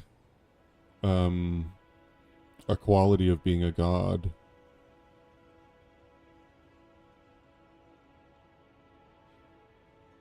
The Fel God doesn't have a golden eye.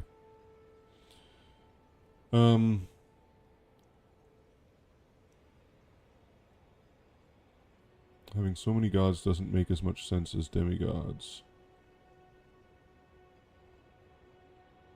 I don't know. I don't know. But it seems like gold, right? An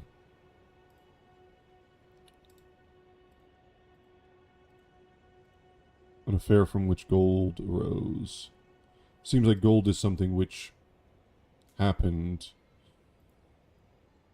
later.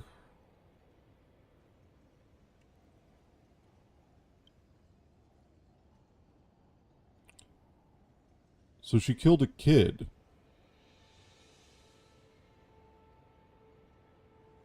Right? I mean, that's the only way that makes any sense.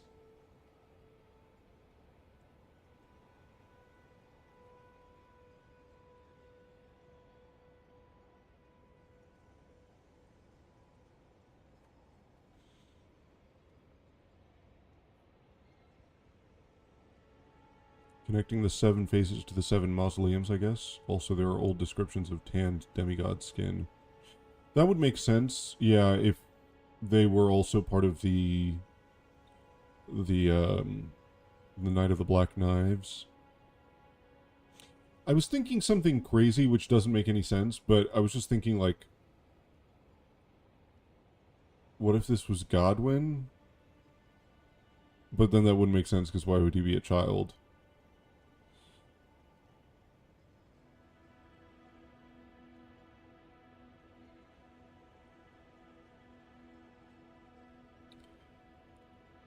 Who could the child be?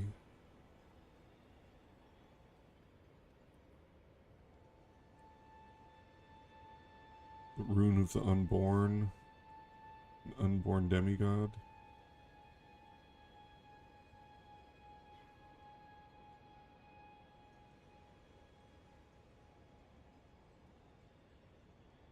Taking the threads and...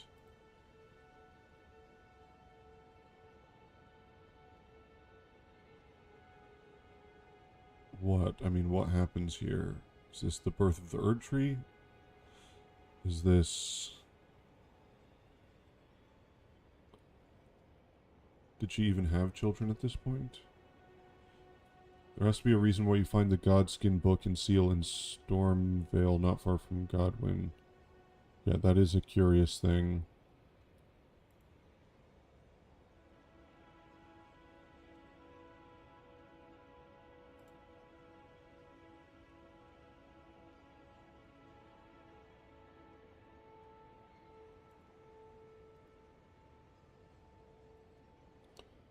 Seduction and betrayal. Affair from which gold arose. So too was Shadowborn. What child could have been killed?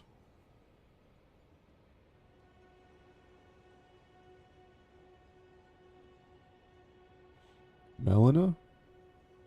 Mesmer? Radagon? Godwyn? And then he was reborn?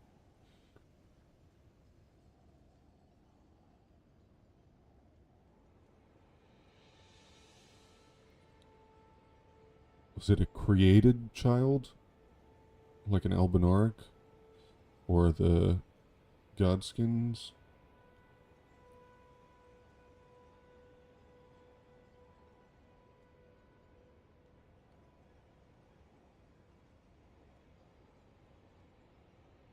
The unborn seems the most plausible if the child was one we know of.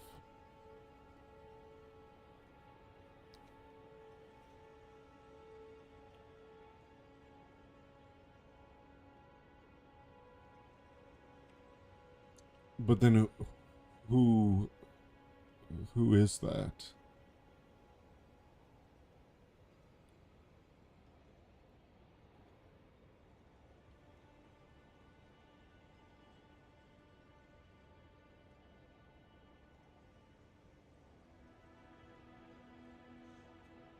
In Berserk,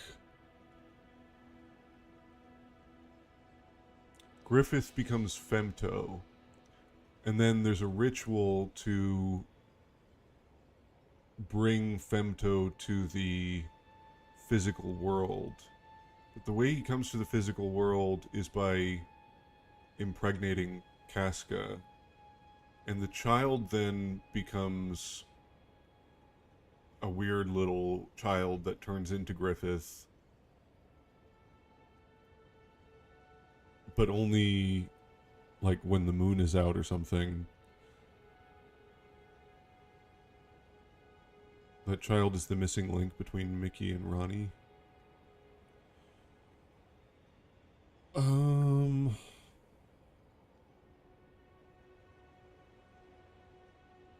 does that make any sense?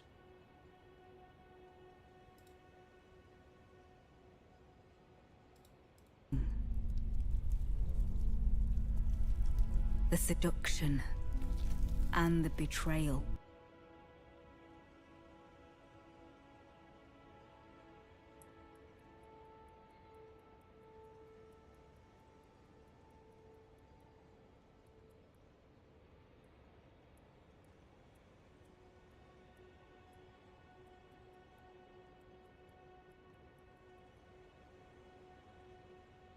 Let's assume that the seduction refers to Horalu.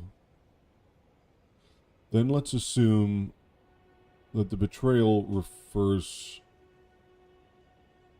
to maybe Horalu as well, or the horn scent culture in general. If this is related to that betrayal, maybe she killed... Could Godfrey have had an heir before marrying Marika?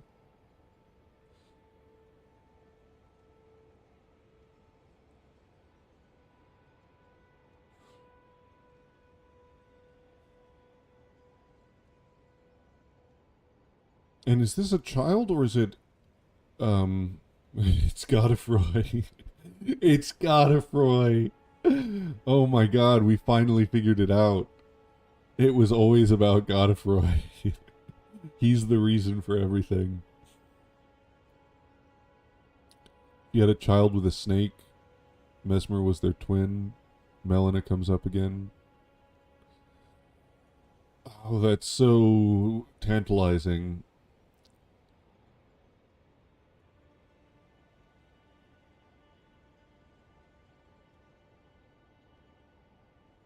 Is this her child or is this someone else's child? If it's someone else's child, who's the mother? Is it the Glowmide Queen? Or is Marika the Glowmide Queen?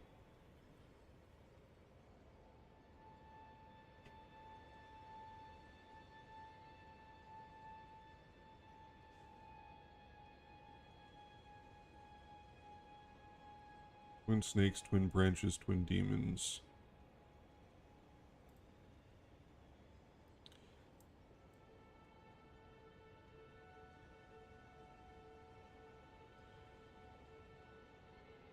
Is this the same gate Mick's at? I think it is. Yeah, right? This is the same gate. This is the gate of divinity. I mean, Ansbach says that it's, the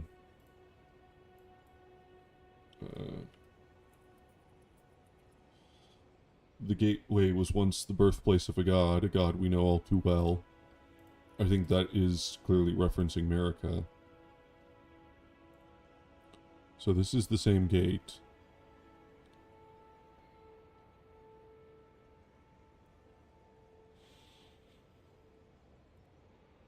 I mean, who could this be? Maybe the abyssal serpent in baby Mesmer is getting shorn of light there?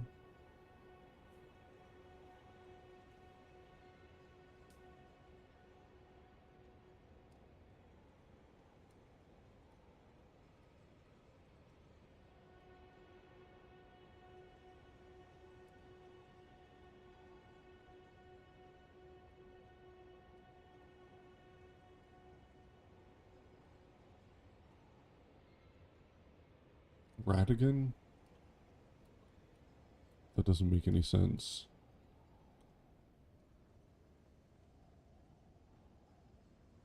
Mesmer?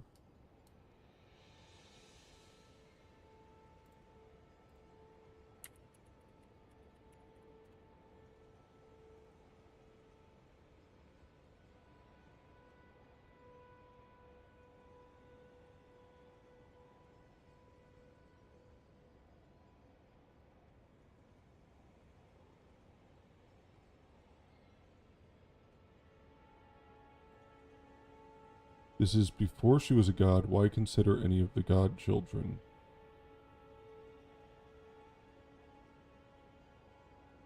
It's a good point. I mean, there's the potential that...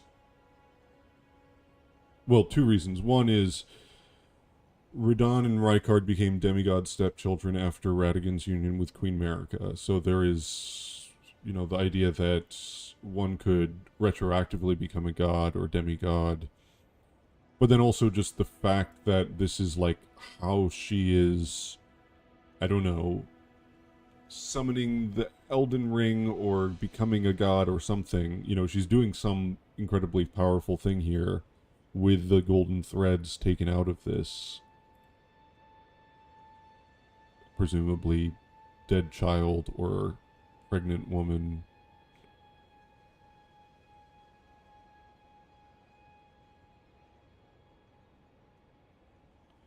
Where do the dead nameless demigods fit into the timeline? Nobody knows. Nobody knows what the timeline is. Nobody knows. I mean, presumably the Knight of the Black Knives, since we know that Godwyn was the first but not the only demigod to die. But also Marika says that they're all going to be sacrifices if they don't do anything. What's weird is how were the godskins able to hunt demigods to begin with if Godwyn became the first to die after the Rune of Death was sealed?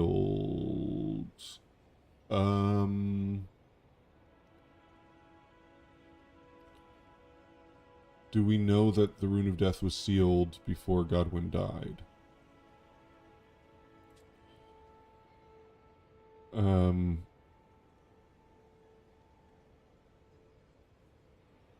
mean, it would be very unsatisfying if this was just like a random child that we have no reference to. Of course, that is always possible. America's Look at the Gate is the most consistent with the opening cutscene, but that could mean a lot of things, I guess. It feels important in the context of all the different depictions we see. They killed demigods before the sealing, of course.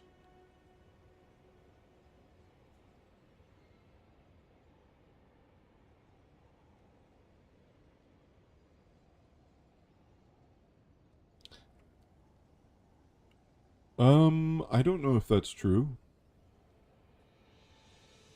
Because you can imagine, like, what does it mean for Destined Death to be confined or for it to be in the Elden Ring? That's not obvious to me. It could be that when Destined Death was in the Elden Ring, it was, you know, a fated death governed by the movement of the stars, whereas once it was confined, it was something that could be wielded like a weapon. Means the black flame lost its god-killing power, right? Yes, but that may be specific to the black flame.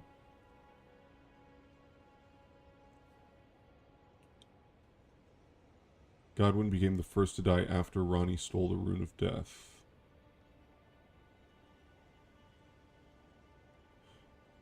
Godskins equals God's kin.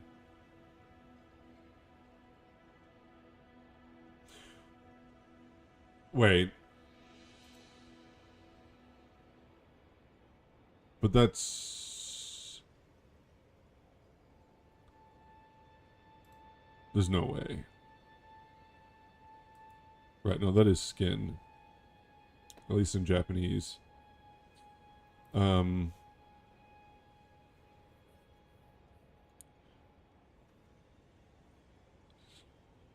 Oh man, that's so... Maybe people were truly immortal and didn't even age or decay for a while, but after a fragment was stolen, people began to deteriorate and lose their minds. Imagine if the pun still worked in Japanese.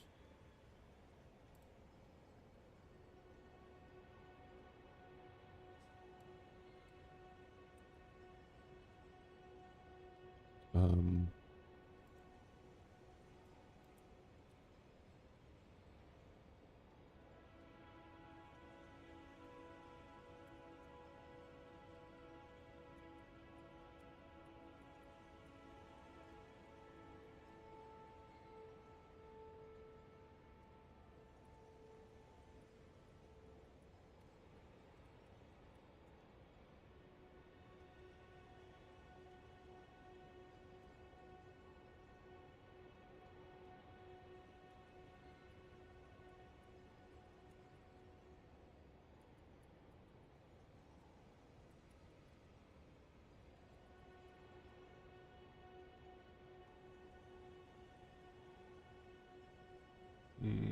no.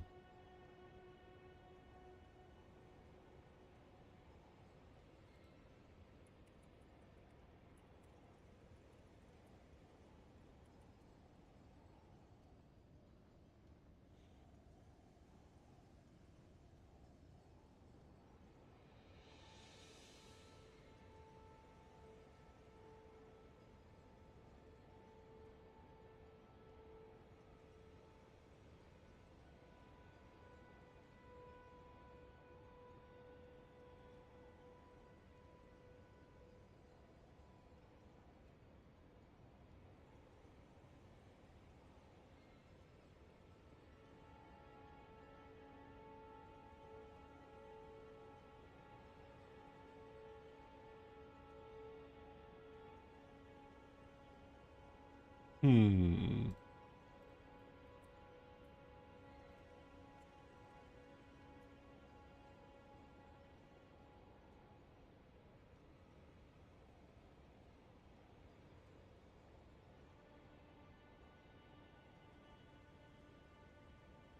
I don't think so.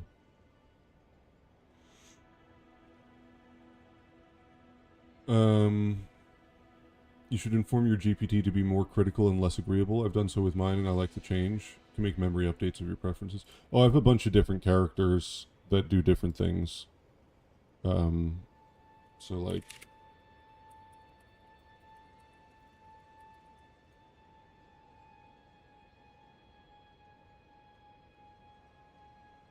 Sid is a little bit more logical. I created a whole bunch of characters in memory.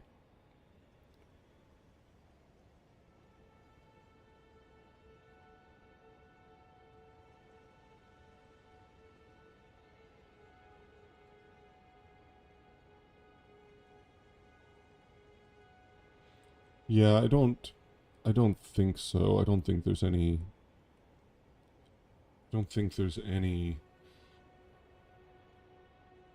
double meaning there. It is a fun idea though.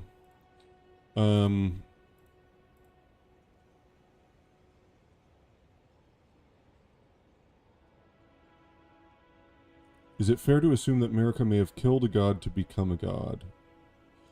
I think it's fair to assume that there was a god before America. Now, we do have Placidusax's fled god. And we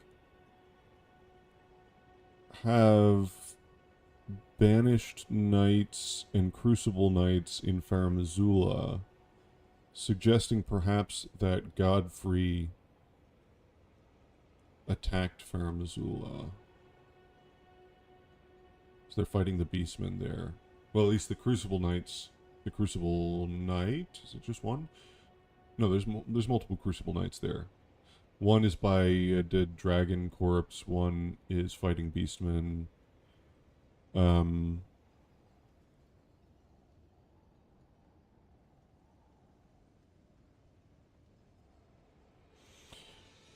Well, I don't know if it is sufficient to kill a god in order to become a god, but it may be necessary. I mean,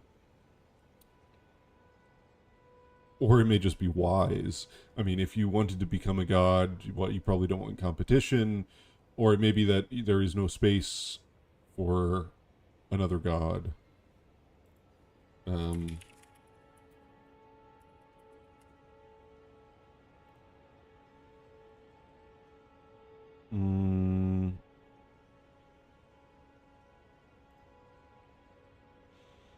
One god and one king consort is all the world needs. So it seems likely that... I mean, Marika did kill the... or she tried to kill the fell god. Even though it still survives in some way.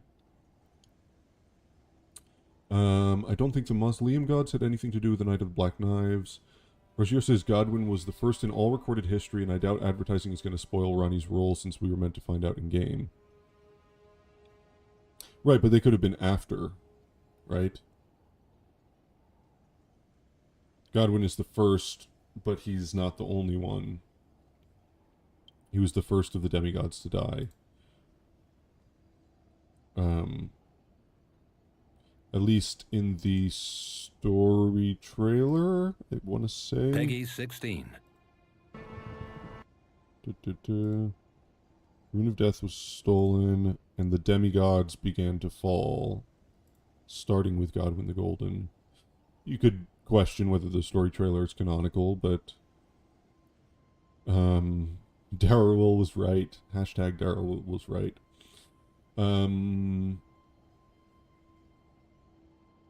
Damn, that is so suggestive and yet even more confusing. This idea of it being a child. America killed a child in order to become a god.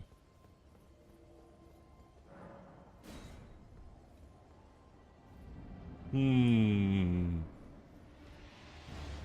the thing is, who could it be if it's not someone that we know?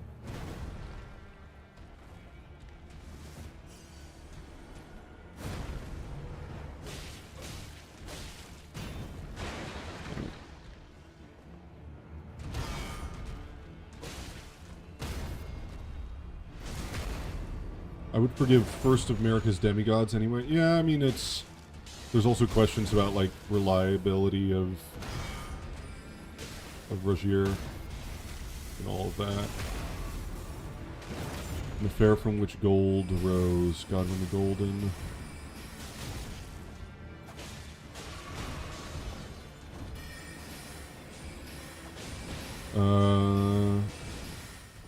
Correction on the last episode. You and someone in chat claimed that Godwin's corpse has thorns coming from it. That's not true. The thorns on Stormvale aren't coming from him. Uh-huh. Aren't there... There's like little tendrils coming out, but I guess they're not thorns? Is that the idea? How is it phrased as a betrayal? Did she already have someone's trust? I mean, I have to look at the Grandam's dialogue, but I assume the betrayal is referring to the fact that she was like allied with the Horn Scent and then not allied with them.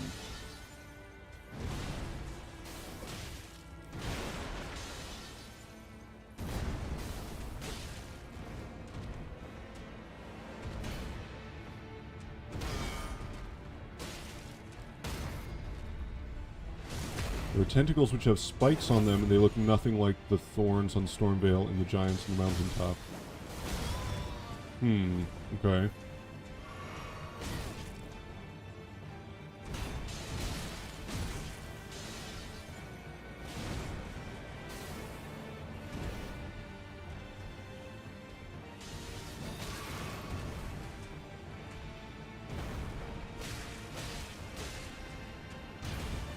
Damn it.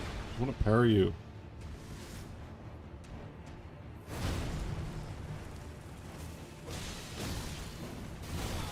God damn it.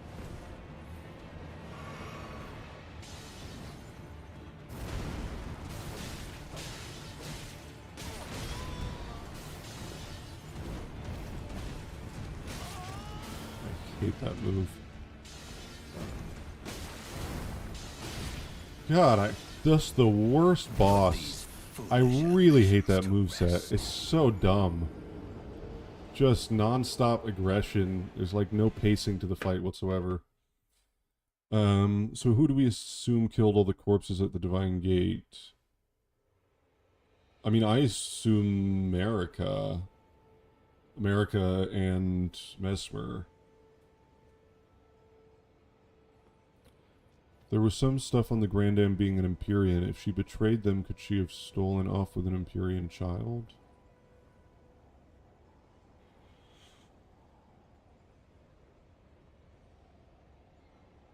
Could she have stolen off with an Empyrean child?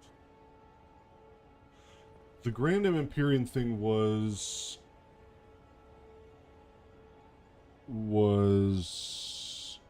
cut out, right? Corpses at the gate could be just how it always was. Yeah, that is a possibility. Wouldn't America's Ascension be way before Mesmer? Why? Why would it be way before Mesmer?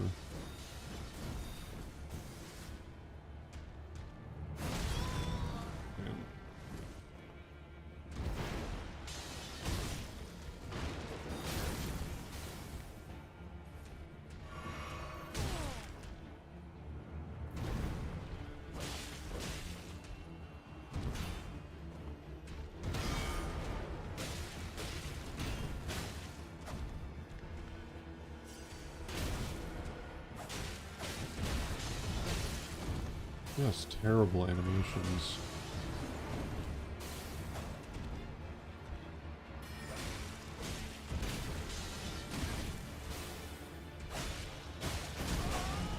That was dumb.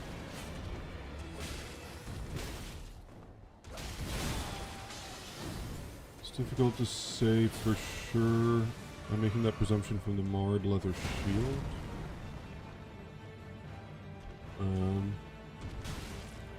Yeah, because Mesmer's Crusade isn't the reason for the bodies. How do we know that?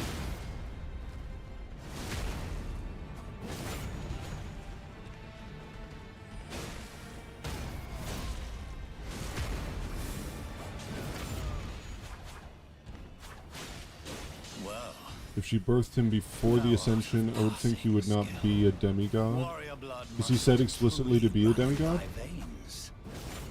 Tarnished.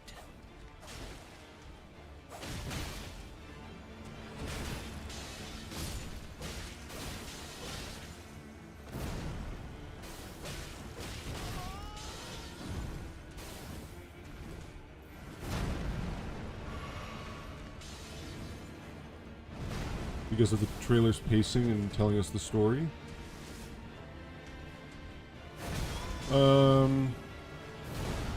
I don't know that that means anything. Oh, crap. Try fine.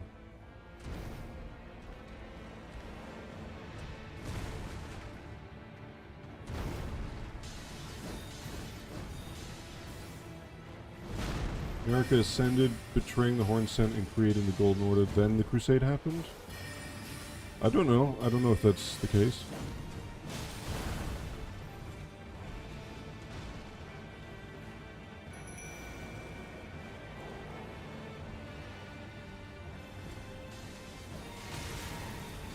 Ooh.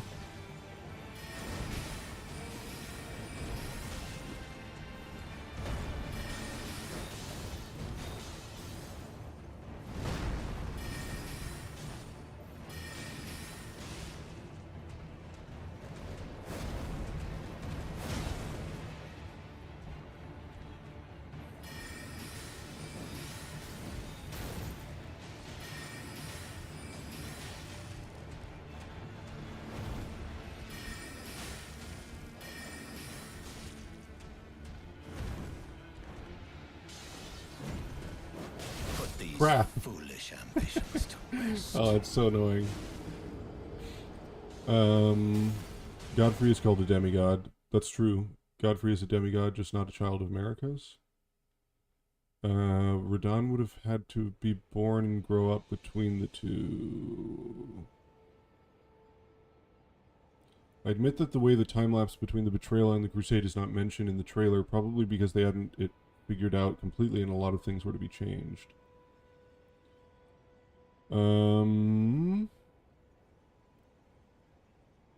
Foolish ambitions. Yeah.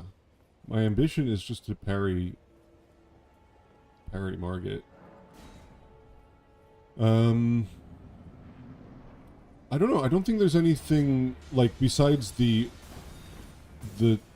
structure of things in the trailer. And I wouldn't even say that that's really that indicative because it could just be saying a bunch of things that happened around the same time, like the Crusade. I guess the only thing would be if her becoming a god, if that thing of the Divine Gate is where gold arose from, then presumably gold had to exist, the Erdtree had to exist,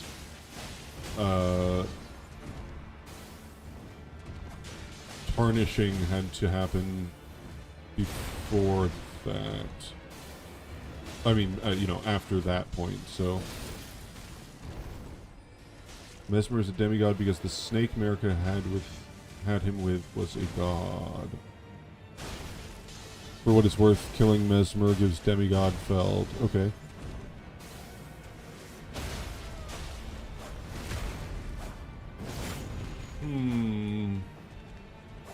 Well, thou art of passing skill.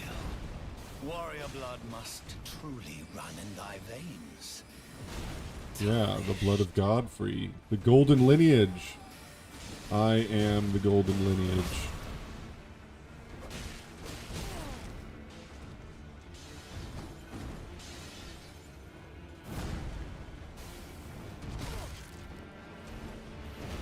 Implying him to be a child of America? Well,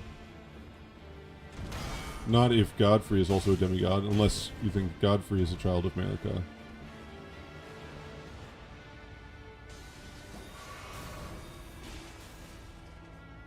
Honestly, I think Godfrey was exiled before the Crusade. I mean, that makes more sense.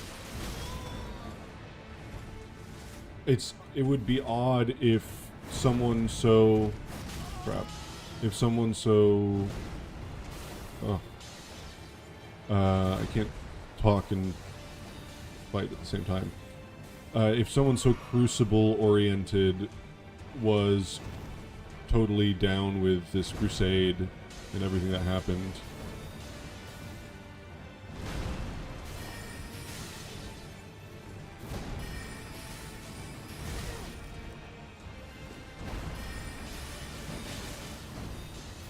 you just don't stop attacking. It's so annoying.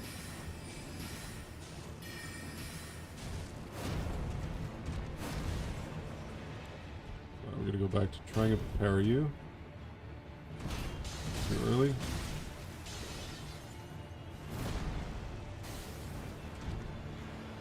Oh.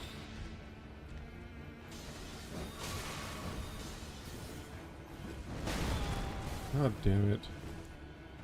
I really hate you.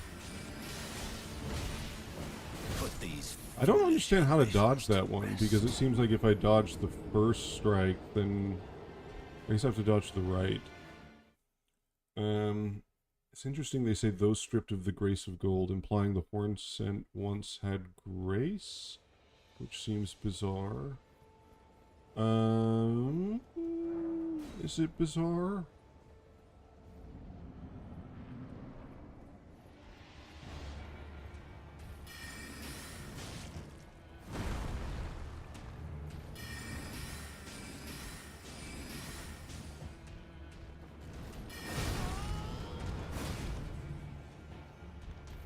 It's not really clear where gold comes from.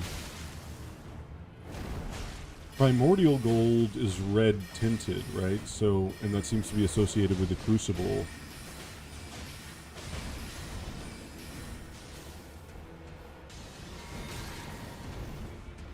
I think the Badlands... Do you think the Highlands and the Badlands were the same place?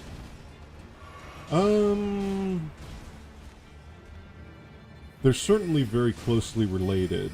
It's possible the Badlands is like the counterpart to the Highlands outside the lands between. passing skill. Warrior blood must truly run in thy veins. Tarnished. What exactly what exactly gold even is? Yeah, I mean, there's like the minor Erd tree is the grace of gold. What is it? The kindness of gold without order, which is odd.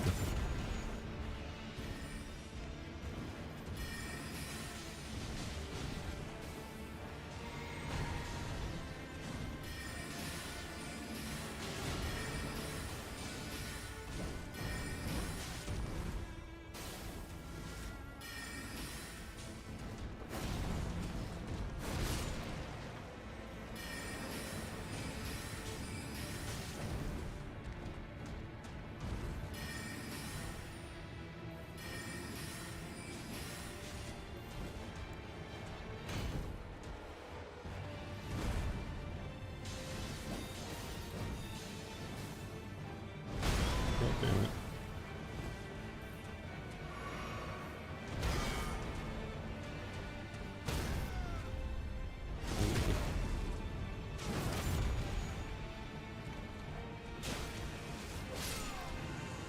I want to say gold is life, but that doesn't make sense. Well, we looked at the gold tinge excrement, and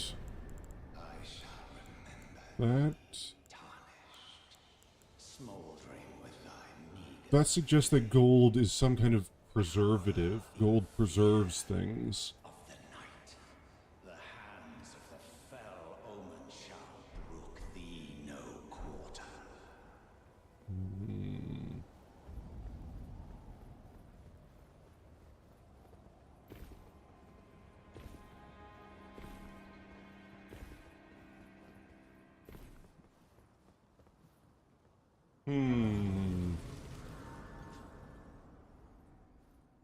The Highlands are in the lands between, probably mountaintops or next to the shaman village. The Badlands Forgive are me. outside the lands between. I think that's a I've been reasonable interpretation. Testing you to see whether or not grace truly does guide you, and whether you are fit to face the challenge that entails. It seems my worries were unfounded. Torrent had your measure from the very start, whereas I merely pretended. There is but one other thing I can do to offer you guidance. I can take you to the Round Table Hold, gathering place of Oh, no worries, tarnished Calamoth. champions, Thanks for popping in. guided I'm going to be going Likewise. through. This is going to take me a while to do this lore through, so it'll be going on for a while. very well. Let my hand rest upon you for but a moment. Godwin's case, I think gold is the sun.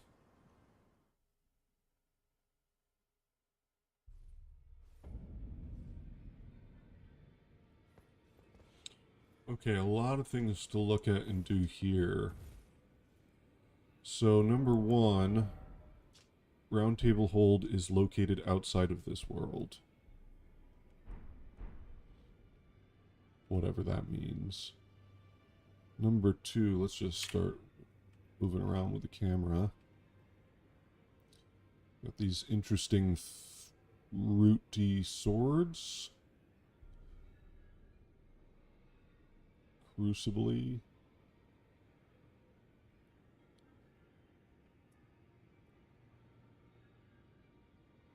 Damn, I wish these were weapons you could actually use. These look awesome. And what do we have? We have one axe, and then we have 1, 2, 3, 4, 5, 6, 7, 8, 9, 10 swords. Is that right? 3, 4, 5, 6, 7, 8, 9, 10. 10 swords. That is the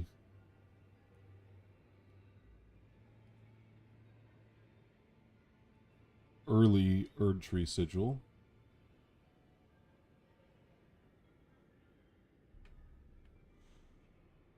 This guy looks like a Deathrite priest.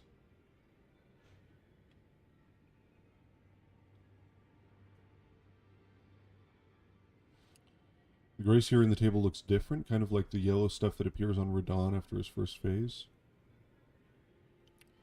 Does it really look different? I don't know. It doesn't have that water effect, shimmery effect that you get with the Lost Grace. But also it appears to be coming out of the weapons.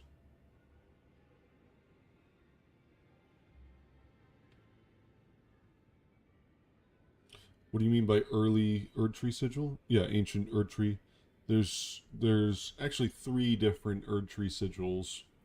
One is used for things like they're all sort of different levels of let's see, do I have any incantations? Nothing. Well, maybe if I talk to Corin, I can show it. There's basically 3 different. Oh, you know, I can just pull it up here. Where is it? I didn't.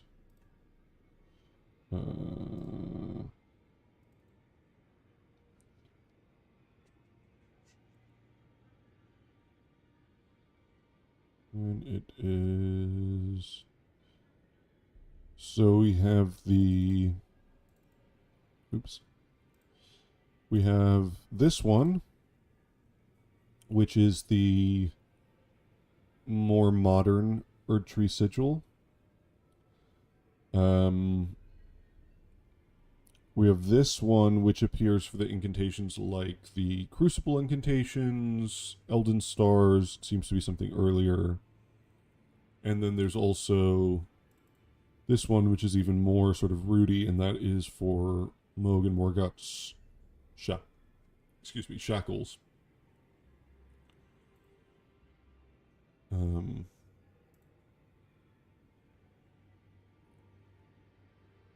Weapons are massive in scale to player. True.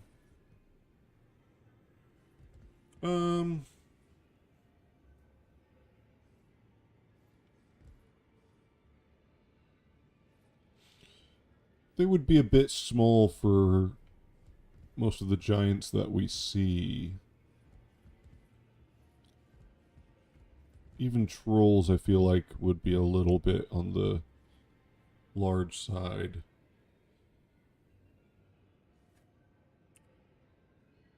Big as Godfrey and the Crucible Knights, I think. Yeah, I think it's roughly that.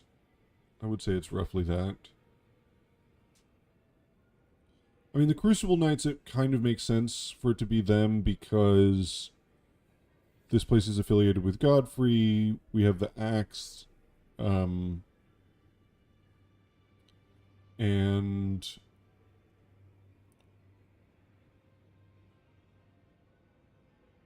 there's a sort of King Arthur parallel there.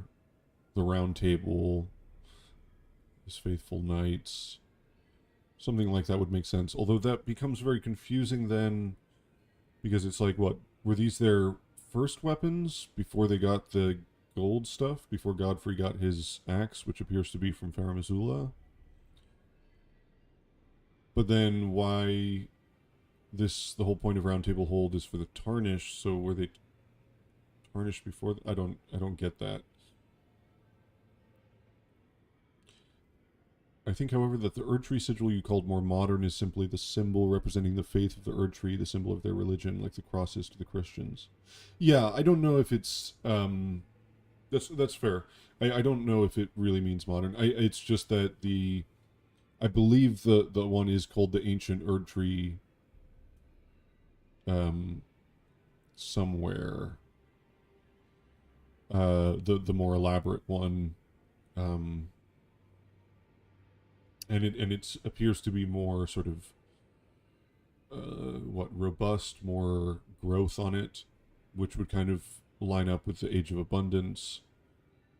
So, but yeah, they might not represent anything about timeline. They might just be represent different aspects.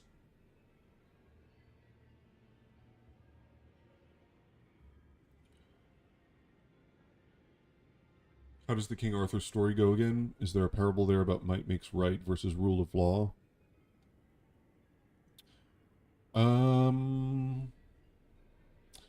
There's definitely a divine right thing. Arthur, the once and future king, he comes back. I'm not too familiar with the Arthurian legends. That might be worth looking into.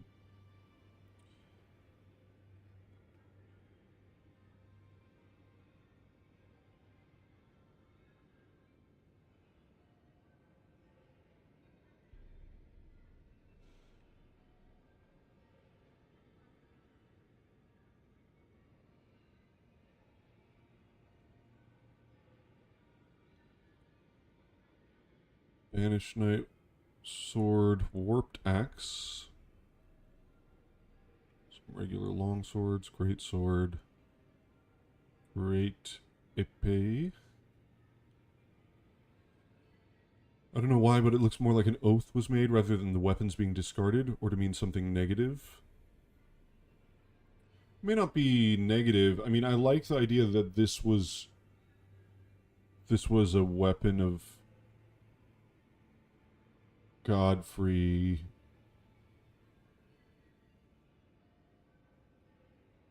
before he got the axe, which seems to be from Farum Azula. But I'm not really sure how that would fit with the timeline. I don't see it being Godfrey's.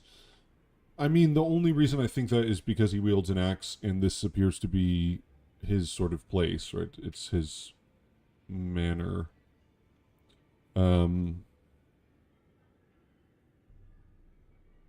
would be strange because, as for Alu, he seems to fight barehanded, so him wielding an axe would presumably be post being Godfrey, which seems like it would be post taking Sarash on his back.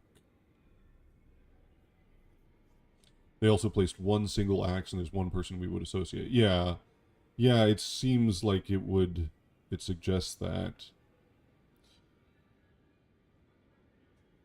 And I don't know who else it would be. I mean, it seems like significant, right? Oh, there's one axe and a bunch of swords.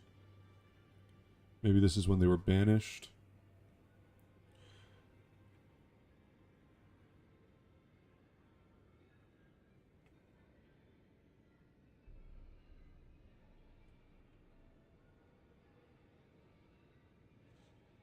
One interesting thing about Round Table Hold is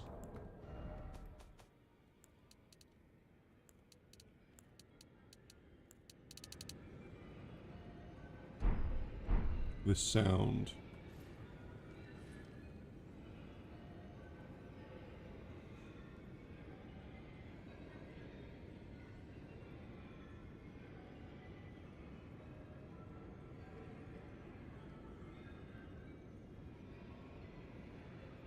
Sounds like people talking? Yeah, I think so. It's not... In a way, it reminds me of the Frenzied Flame sort of screams.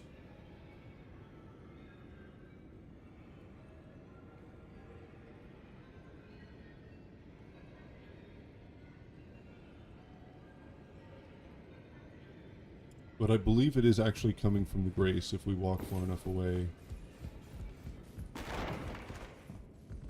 Yeah, you don't hear it. So it is coming from the Grace.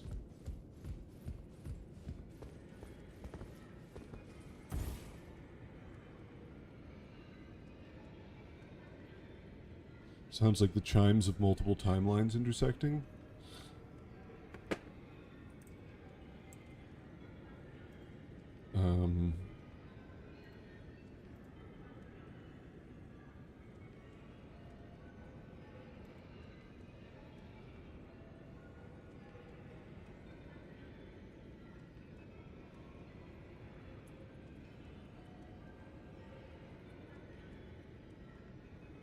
What is it called? No, not Timescape. What's the episode called?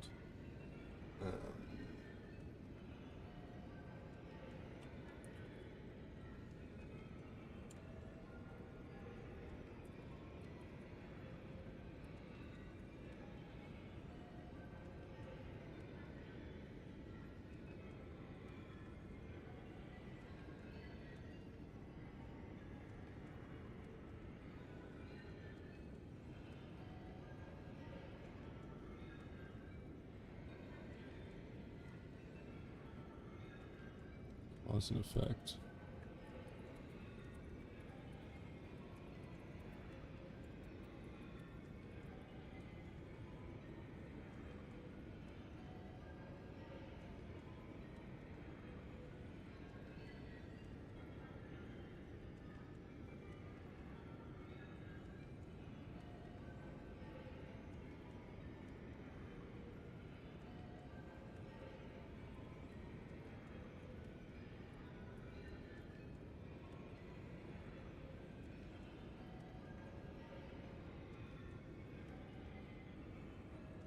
Looks like you managed to be. We can filter this in a ship system. Northwest. Let's give another listen. The sound itself appears to have energy does voice communicate.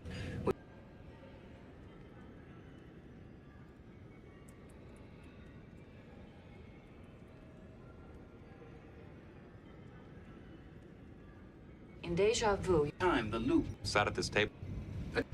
Or the interval that perhaps we could. Is it not on here? Dang it.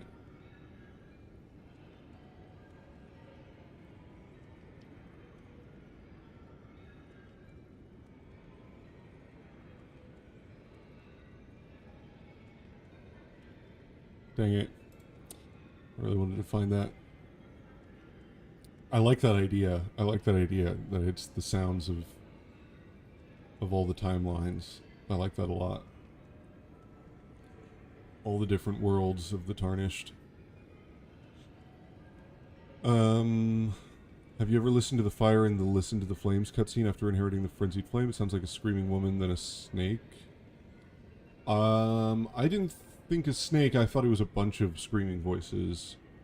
But, well, maybe we can look that up.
I don't know if I hear a snake, but also I don't know, I don't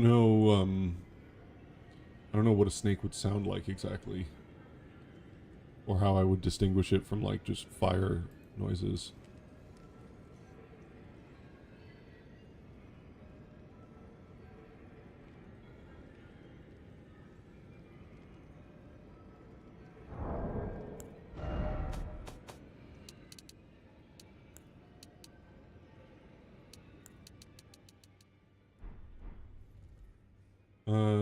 I want to say the real round table was where America's conquest began, and our round table is the memory of that time.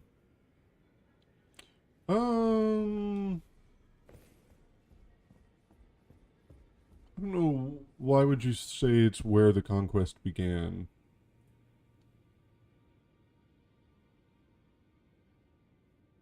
Why this place in particular?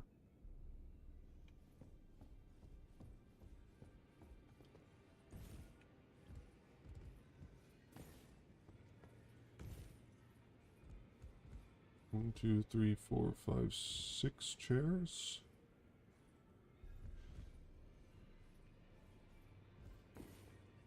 Missing one here. Oh, I see you've just arrived. Welcome to the Round Table Hold. I'm Corin, a man of the cloth. I teach incantations, the strength granted us by the Two Fingers, and explore the secrets of the Golden Order, so that one day, if a tarnished of the Round Table Hold should become Elden Lord, I might counsel them, ensuring order regains its proper form, righting rule over men.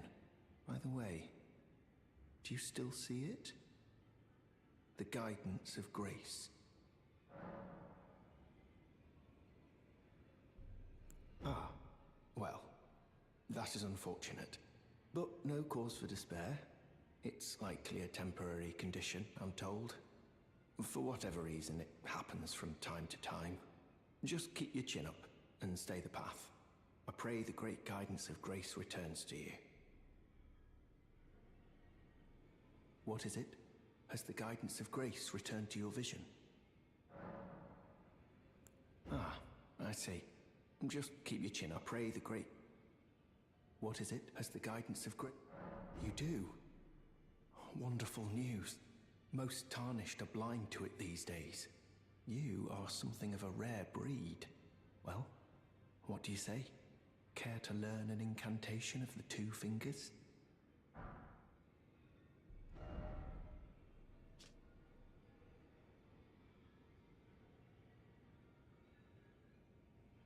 The Two Fingers has high hopes for the Tarnished, that even if they should be wounded, even if should they fall, they will continue to fight for their duty.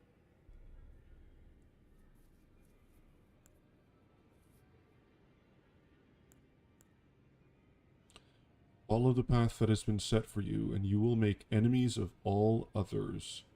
The monks, the sorcerers, the ancient dragon knights, and the scions of gold. Heed me, the lands between offers no welcome to the tarnished.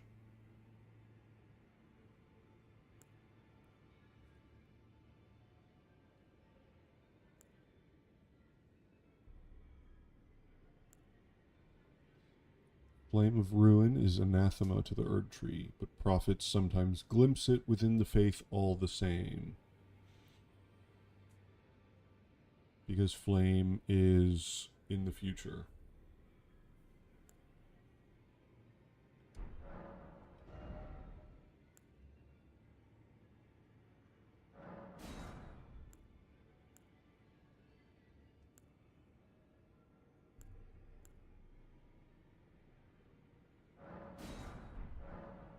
May the Golden Order shine through you. Rodrika says you can hear the spirits the Dung Eater curse. Is there actually a sound effect for that in the game?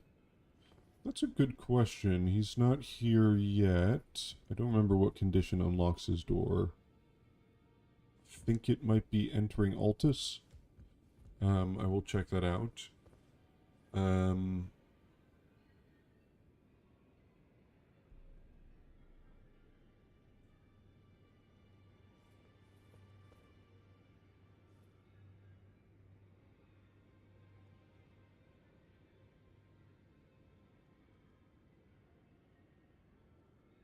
Yeah, I don't think there's anything which says Horalu, like Godfrey was called Horalu before he was Godfrey. Um,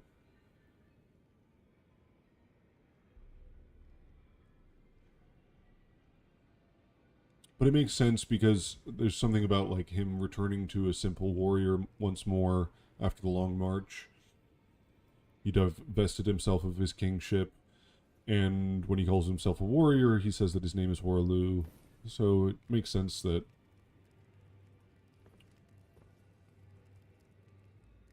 do Godfrey's eyes change when he becomes Horalu? That's a good question. That's a good question. I don't know that.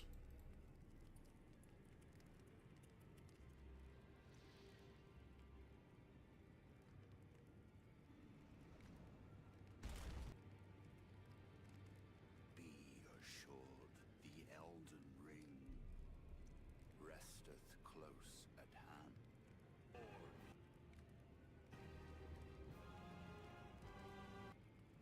Can't really tell there.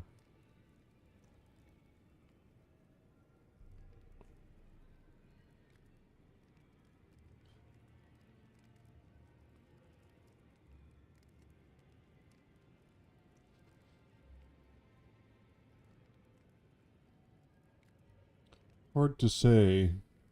There it doesn't seem gold. I'll have to check in free cam when we get there a long time from now.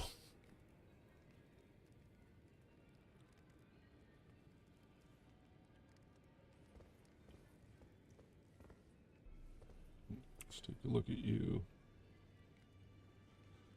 Got a bunch of ears and some eyes. Sort of a Spartan style helmet, which is interesting. Could be just sort of evoking something Greek.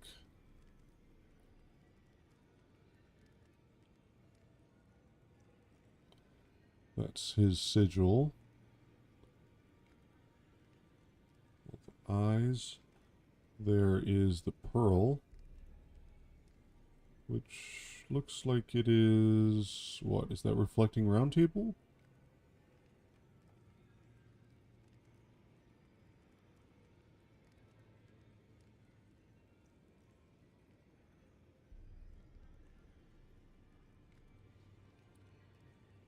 It's a bit of a coincidence that the eye...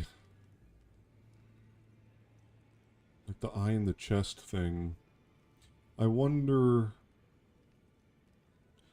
if that's meant to suggest something about the Fell God.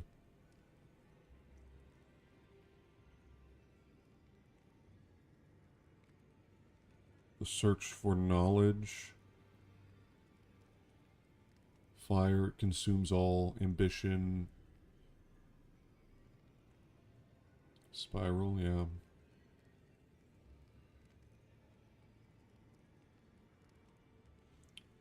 Could just be, you know, he's got a lot of eyes on him, so it could just be part of that. But it seems like that could be intentional. Might make more sense of the St. Trina's torch with the single eye, questing to understand something. Fire is ambition. There's the sigil again. Single eye.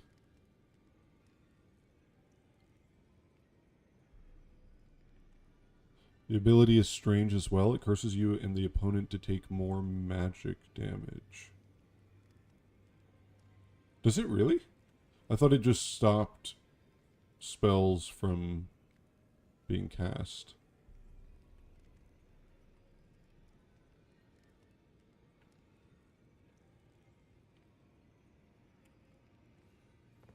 Oh, this is a rare occasion. I can't remember the last time a new tarnished made their way to the round table. Very well. As your senior, I bid you welcome. It is safe here. You may let down your guard. allow me a word of advice. As your senior, you are a mere visitor to the Round Table. Nothing more. A house guest. Yet to earn their keep. Remember your place, newcomer. There's nothing left to say. Be at your leisure. There's nothing left. Okay, fine.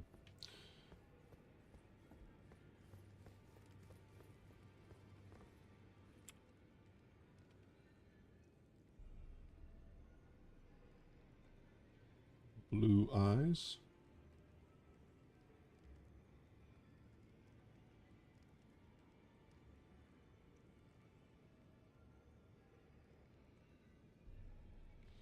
Very ornate armor.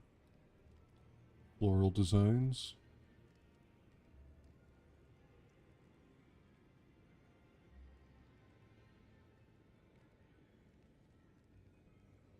Lots of flowers.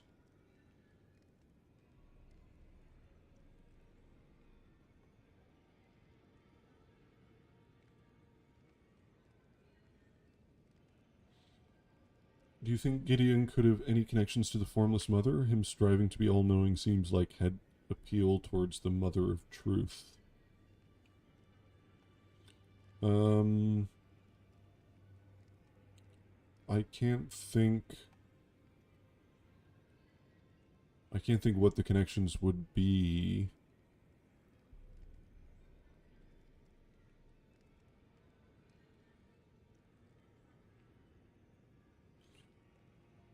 I mean, he doesn't give us any blood flame related stuff.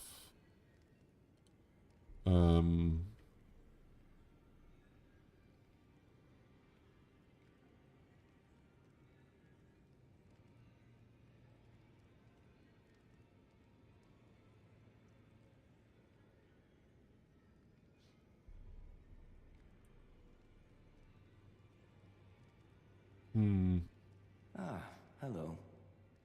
You must be new here. Well, just call me Dialos. The honor of one's house holds little import in these lands.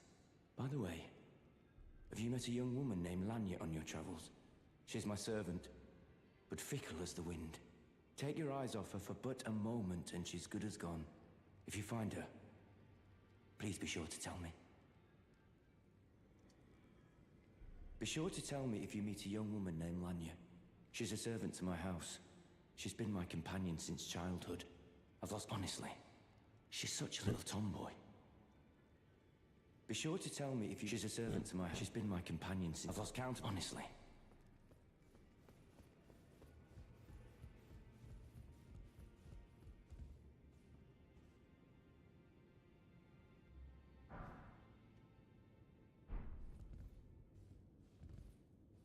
Insha is still such a weird... What a weird character. Royal armor.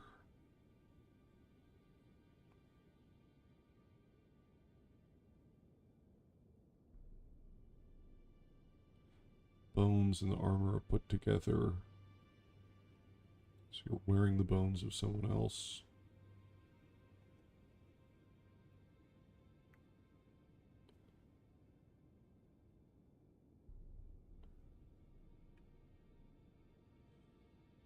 It's like a top knot. I wonder if that's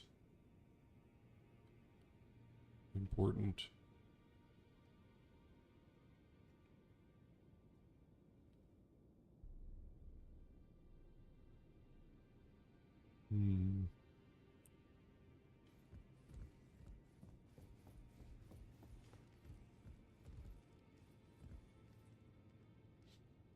Twin Maiden husks.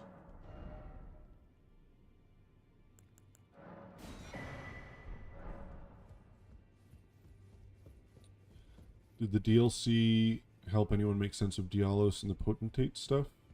I don't get him. Yeah, I'm not really sure.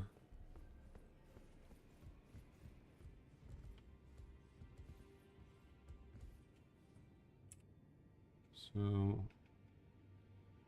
Radigan.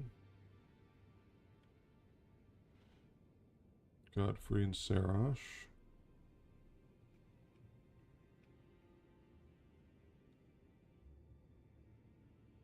America.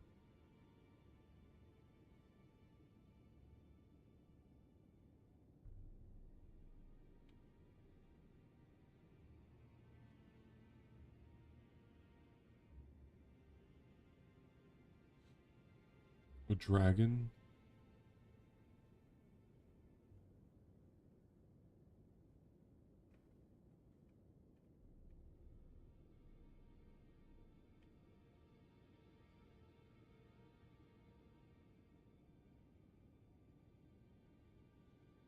It's the imp. It kind of does. I was just thinking that. It kind of does look like the imp. It kind of does.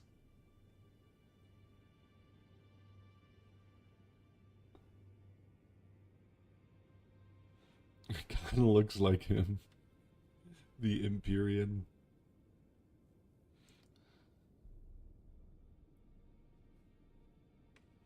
Shall we bring up the imp? Oops. Do I have him somewhere?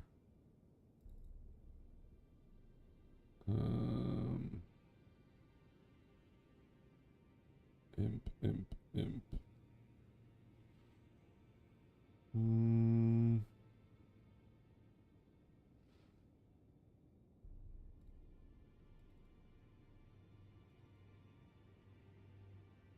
Hmm.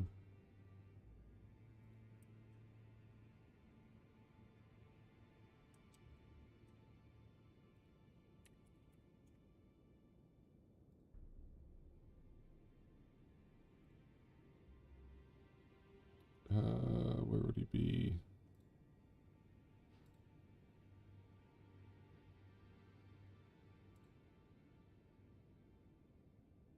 There it is.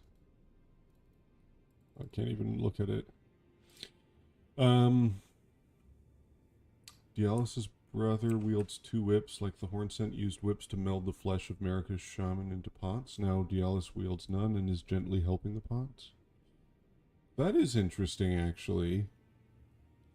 That is interesting. Whips and pots.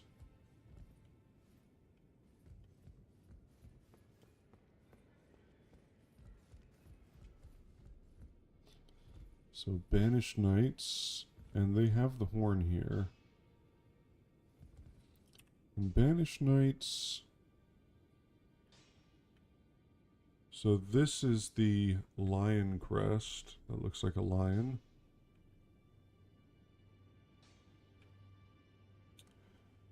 And they have a dragon on top. And lots of thorn and vine filigree.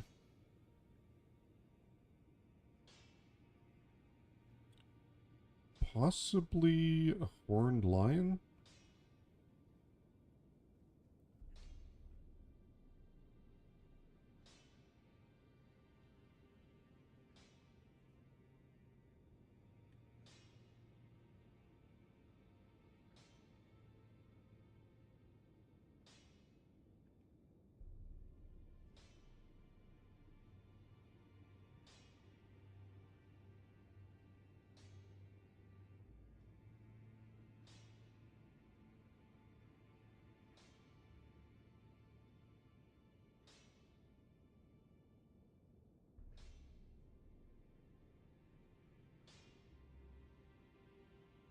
Duelist Great Axe.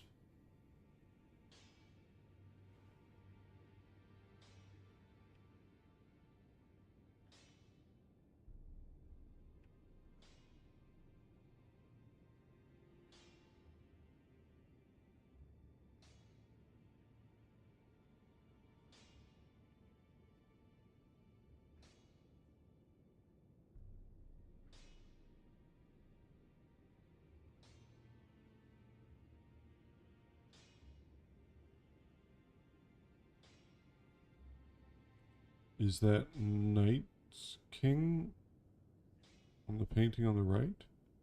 On the right. In here? We've got America. We've got America and the Erd Tree.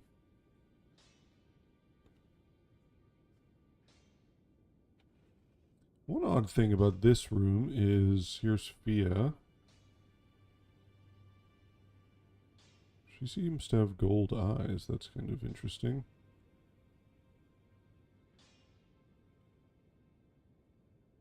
Pearl. Let's go inside the room so it stops glitching out.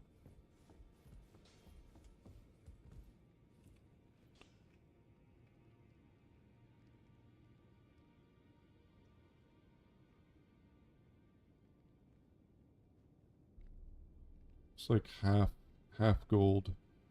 She's still got some grace. Half gold, half colorless, maybe? That's kind of interesting. That's a bit like the Sweetings, Renala's things. They have blue and gold, I think.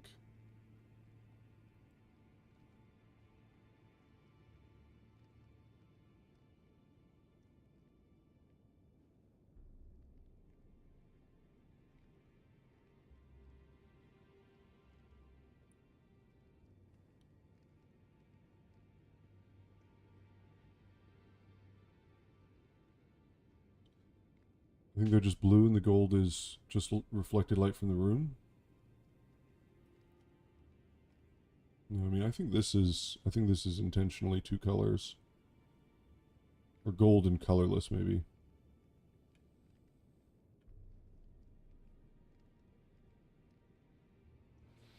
One odd thing here is that the flames here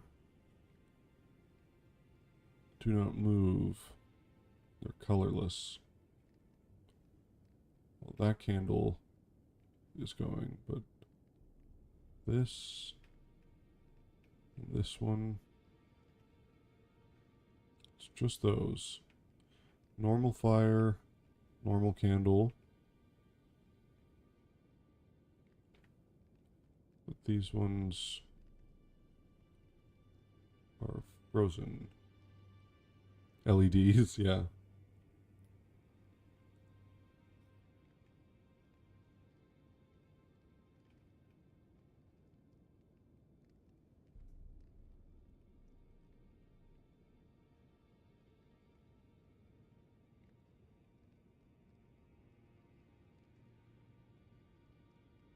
What even is that? Is that Lindell? I can't even tell what that painting is.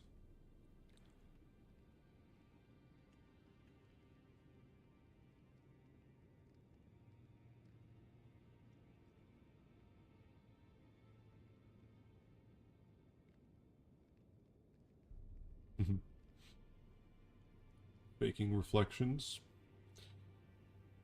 Radigan the Erd Tree, we saw these already.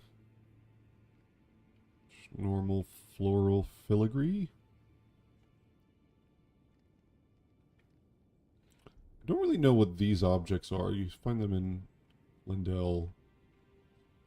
It's like a incense urn or something. It's like very large. Should have laid down a light stone. We could do that. Do I have any actually?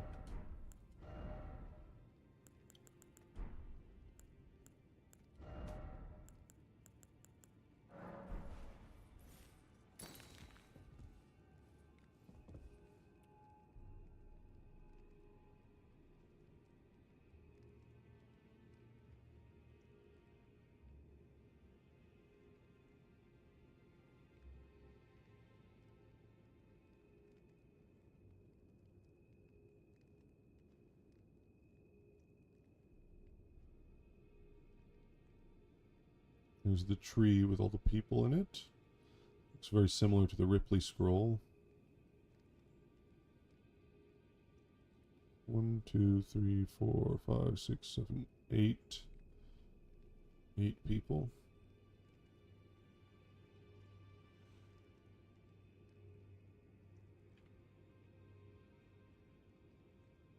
Oh, perfume? Yeah, that makes sense. Something to do with the perfume.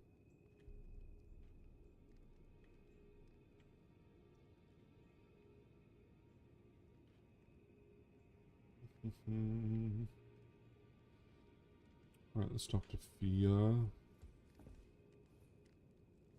Greetings, great champion called by grace. I am Fia. Circumstances have compelled my stay at the Round Table Hold. Great champion, would you allow me to hold you?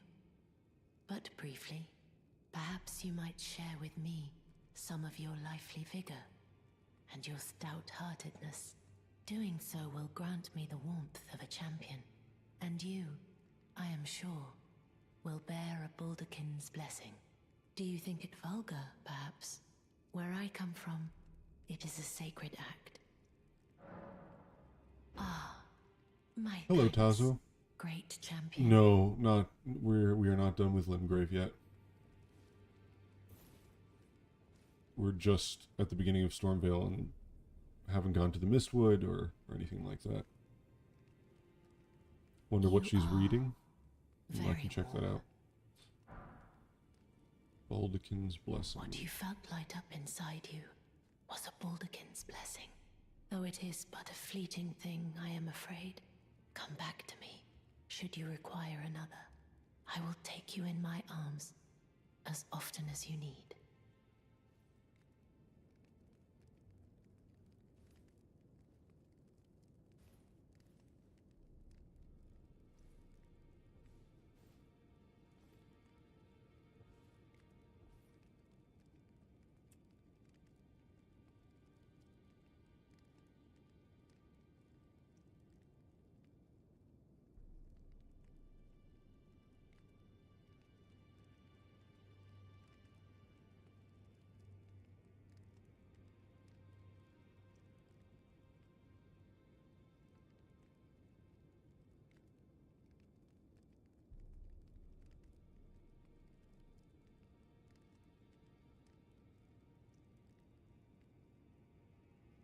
I think it's nonsense because you see the same words being repeated in a way that wouldn't make any sense.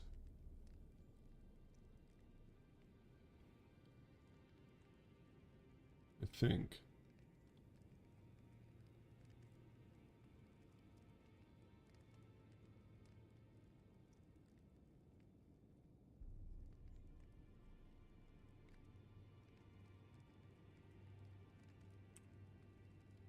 I am pleased to see you again. Would you like me to hold you once more? The blessing is still aflame in your breast, dear. Would you like to be held? Regardless?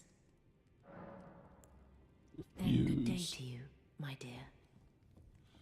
Let's take a look at some of these items. Balderkin's Blessing. Protection of a hidden temple in the guise of a bedchamber. That looks like a tombstone with, what, a golden light? It actually looks a bit like when we spawned in. Am I crazy for thinking that? In the very beginning of the game? The favor allows one to forget any aches and pains. In death, there is only peace. Or in death, there can be no sensation. And that's an important feature. I was talking about that with the frenzy. About pain, right? Life is suffering, therefore, you know, there's pain, and then there's different ways you can deal with that. So the Iris of Grace alleviates your fear. It may be different than pain. Frenzy is sort of trying to escape pain by burning everything. Sleep escapes it by essentially kind of going to almost death. Sleep is sort of analogous to death, so there's no sensation in sleep. So that's... And then this is a bedchamber, right? So it's a similar idea.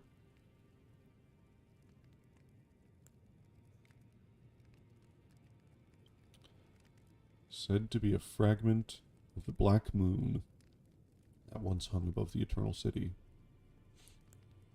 I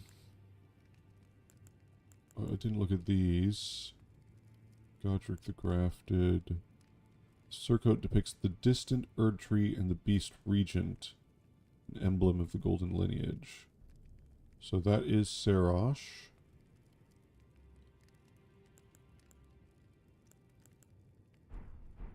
Let's put that on.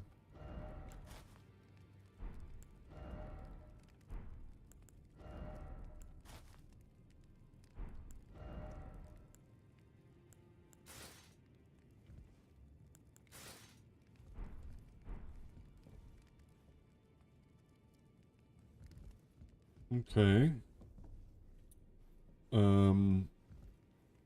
One thing to note is the depiction of the Erd Tree with roots. I think that may be important.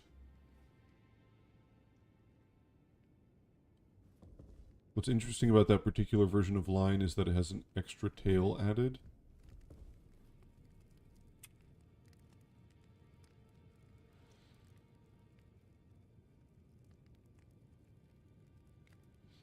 Yeah, hard to say if that's just, I mean, in what is it, heraldry, like you do get these very elaborate sort of paisley depictions of beasts and things like that, especially lions. But it is interesting considering this lion, because that looks pretty much the same, right? A little bit different, but similar idea. So that would affiliate the Banished Knights with Serash. Someone asked to look at what's below the roots. Could be nothing, could be a vessel of some kind.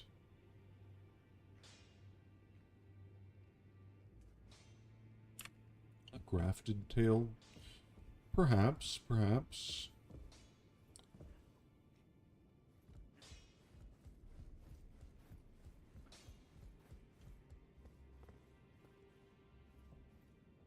Cellar. We've got some of those birds. Pigs. Wait, what are those?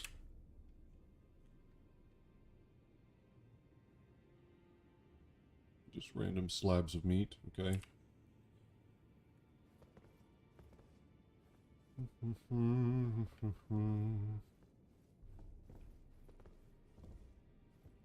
Big cooking bowls. Just storage.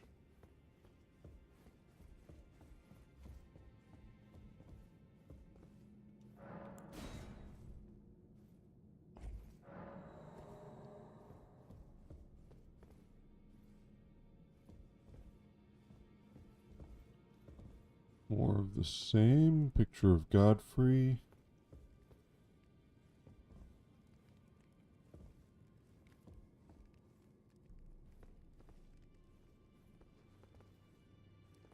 Golden floral filigree.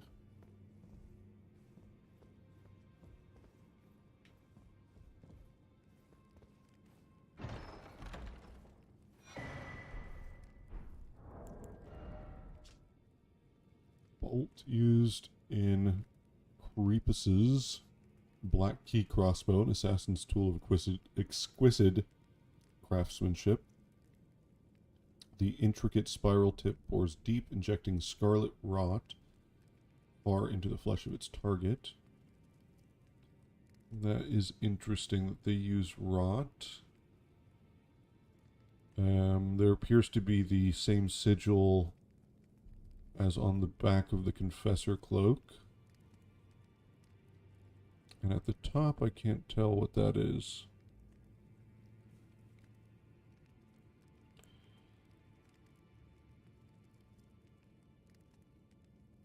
Black crossbow featuring a long stock used for sniping. It has a very long range.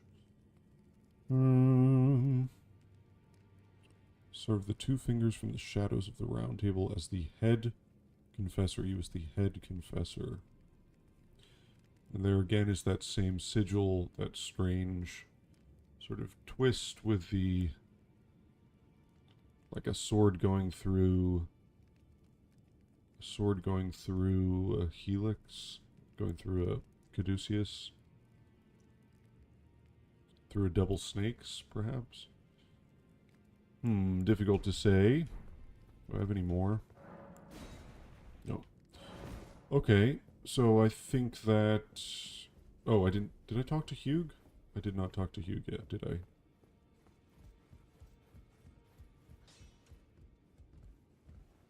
You're a new face. No matter. It's all the same. Lay out your arms. Let's get smithing. Oh, you've got chains on your legs. I like how my character noticed that and I didn't. I see you've noticed the chains. Nothing special. I'm a prisoner and these are my chains. I'm trapped by the hold. I'm dying, smithing for you fools. That's all there is to it. No, don't read too much into it. I've no grudge against you. My being a prisoner is no fault of yours. Besides, I don't mind smithing. Despite my differences, the weapons get stronger all the same. Given time, technique never fails. Besides, it helps me forget the sheer terror of her. The sheer terror of America.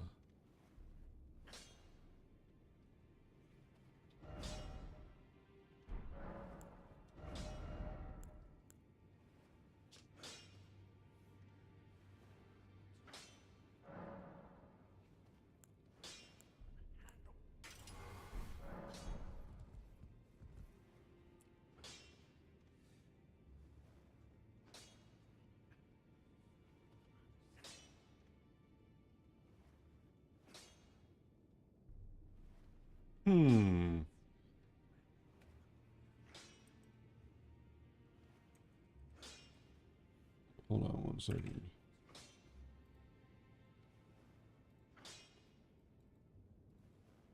That looks very similar. Maybe I'm imagining it.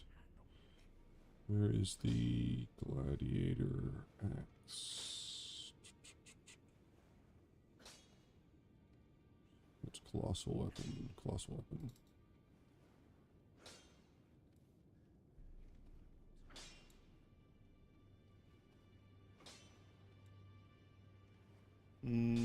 Maybe I'm imagining it. I might be imagining it. Where is it?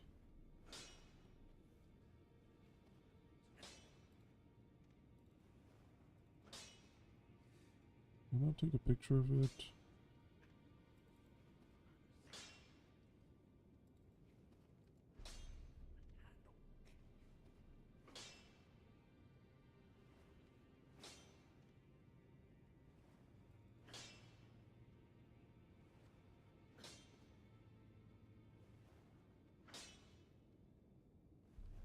I was wondering if it looks like the, if this, whoops. That's funny. If this sort of sigil in the middle looks like the symbol on the thorn swords in the mountaintop.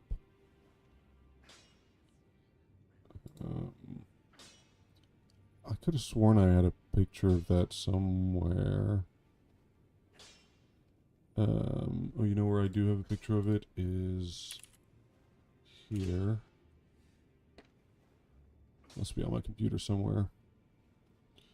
Oops, I didn't mean to do that. Where are those thorn swords? There we go.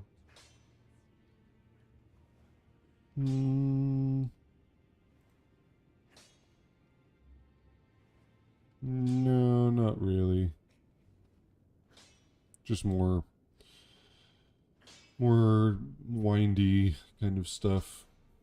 These look like snakes, I think. That would make sense with all the snakes. Okay, maybe unrelated. I would love to know if this sigil is anywhere else, though, because these objects are still so strange.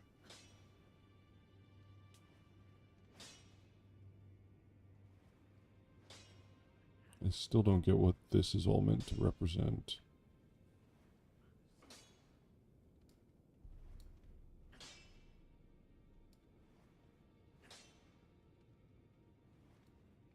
Very odd.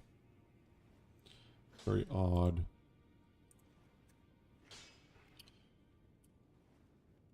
Okay. Back already. No matter. Lay out your arms. Anything else we need to do? Nah. I think that's all for that. So, let's see. We could go through Stormvale.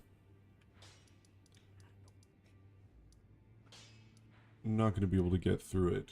In fact,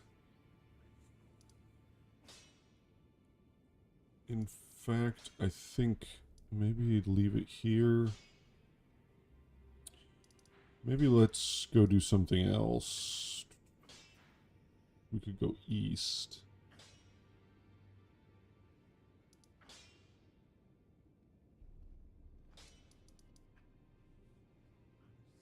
There's Fort Height, the Mistwood. Oh, I shouldn't have gone here yet because I'll miss out on D's. Oh, maybe no. No, D's not here, right? That would be worth seeing. D's dialogue. Okay. I wonder what the Misbegotten coming into contact with the Crucible is supposed to even mean. Yeah.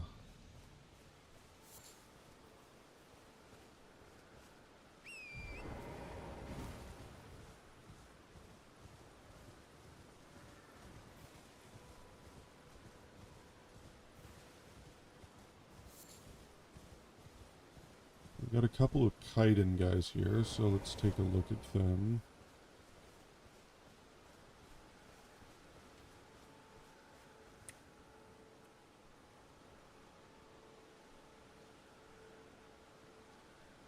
So, looks vaguely, what, Danish? Similar to the Highlander helm, I think.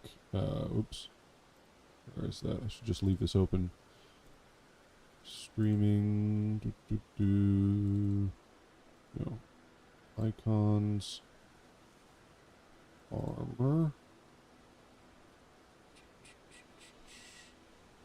There's the armor. Where's the helmet?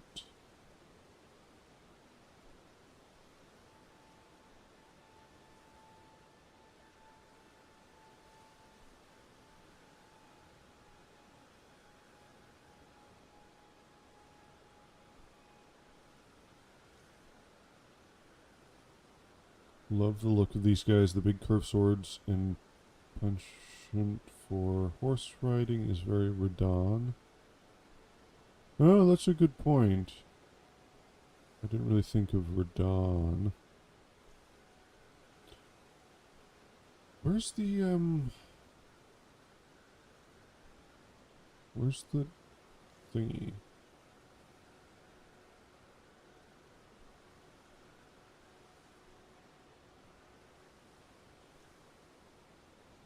Where's the brave head wrap? Ah, there we go. This is what I was thinking of.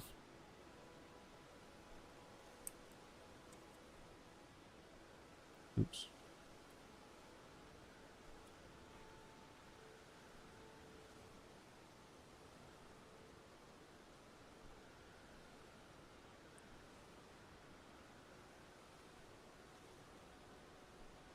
I think definitely same culture. which would make sense because they're said to hail from the wintry north, and the highlands, I think, are definitely in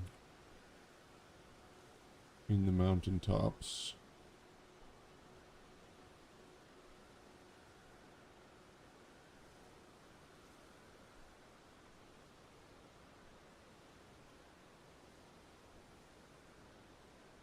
Celtic looking design, I would say.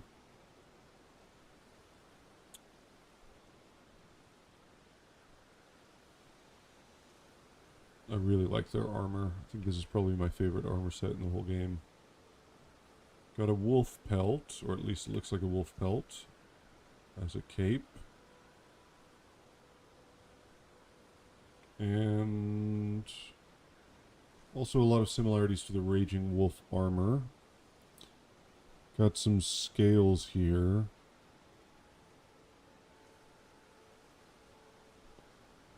The sword doesn't look very Norse with it being curved. Yeah, that's true. The sword is a little bit off-putting.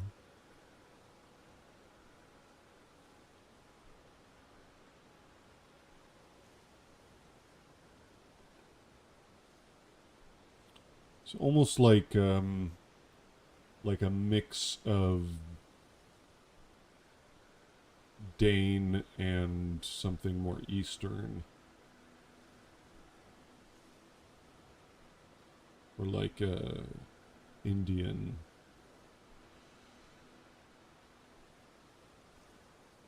Mongolish. Yeah, a little bit of that. Shiva of the East.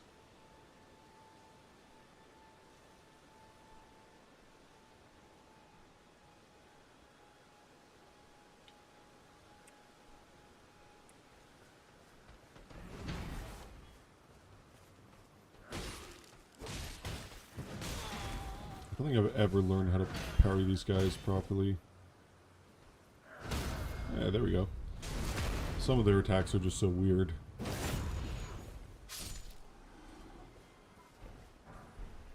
There's another one. Nice.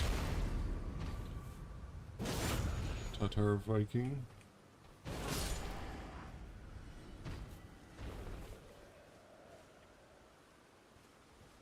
I hear a troll up there. Oh yeah, I did want to look at the trolls. But for now, I just kind of want to go eastwards. Here's Bernal. Definitely want to look at his armor.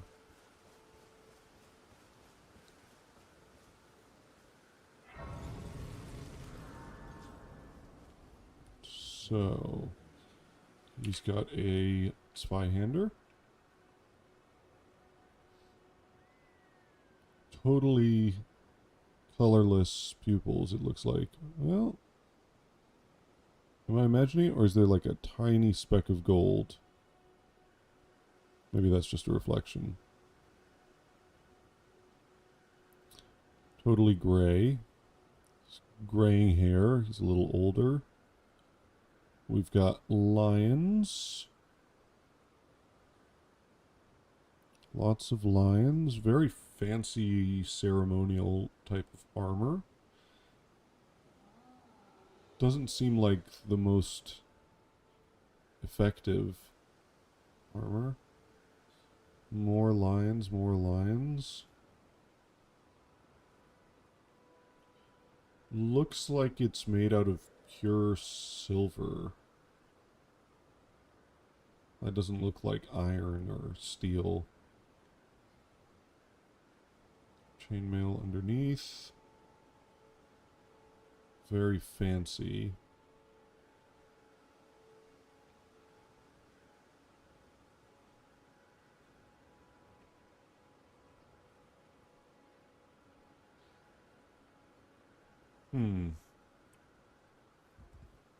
Not seen you before. Name's Bernal. Tarnished, just like you. Let me ask you something. Are you here in the lands between to take up the fight? Does your faith in the guidance of grace hold firm, despite the collapse of the Golden Order? Honest to a fault, I see. Such thoughts won't behoove you as a tarnished. But there's nothing wrong with that. Any interest in bearing the torch of my battle arts? All I know is the sword. Picked up a fair few tricks in my time, too. Now's the time to pass 'em on. To a good tarnished like you.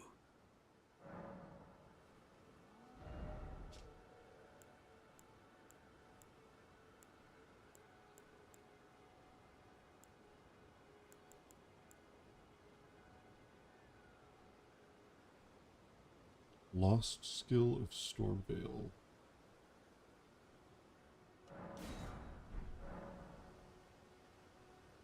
Well, until we meet again. Oh, not had your fill, eh? Well. Oh. Let's talk to There's a him. myriad of battle arts in these lands that I've yet to discover. Mementos of all the warriors who raised their arms in battle, lost and died. A fine tale, all told of true chivalric romance. That's how I fell in love with the sword and the arts of combat. It grants meaning even to falling in battle, to death itself. So, one thing that's interesting is that the Ashes of War, they're mementos of battle arts from other warriors. So in other words, they're memories that are stored in ash, in a similar way to the spirit ashes, sort of holding the memories of various people or creatures. And I wonder if there's a connection there with how Ghost Flame, the dead were burned in Ghost Flame, and out of the cinders you get these rancorous spirits. Like when you burn something, it leaves behind some kind of, I don't know, some kind of memory, some kind of imprint.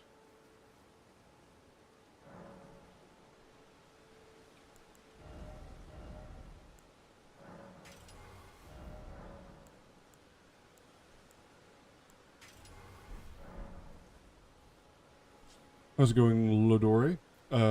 Is the Stormhawk King and the Stormlord the same character?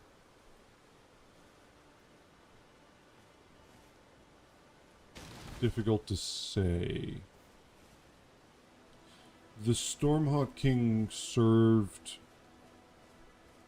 I would say no, because the Stormhawk King, I think it says, served the Lord of Stormvale.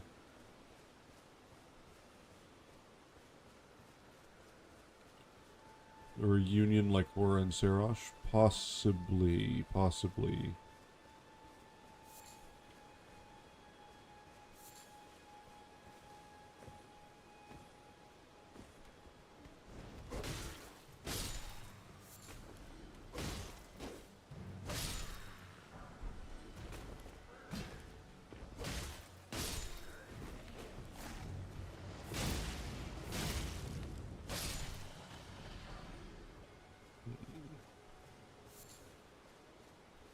Ophelia has ties to the Storm clans, and her dialogue of First Hawk implies they used to be companions with one another.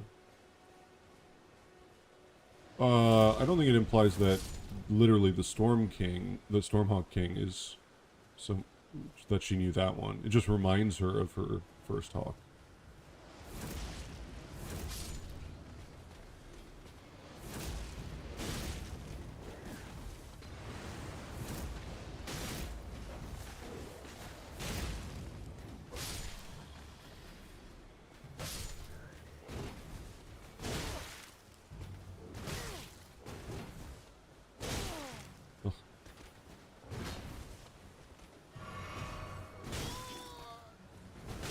I gotta stop reading comments while I'm fighting.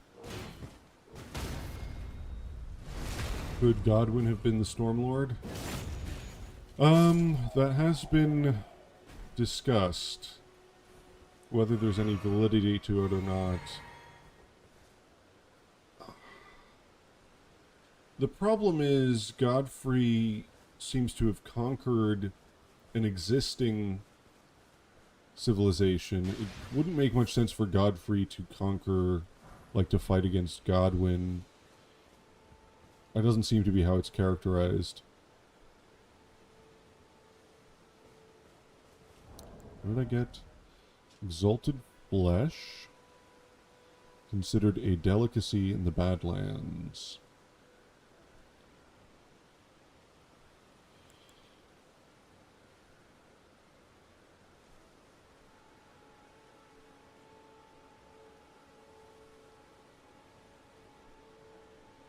That's interesting. Godric. Why would it be ashen hair? Ashen hair, that's kind of interesting. Considering that Godfrey's hair is white. Morgoth's hair is white. I wonder if that is deliberate. The golden lineage. They have white hair.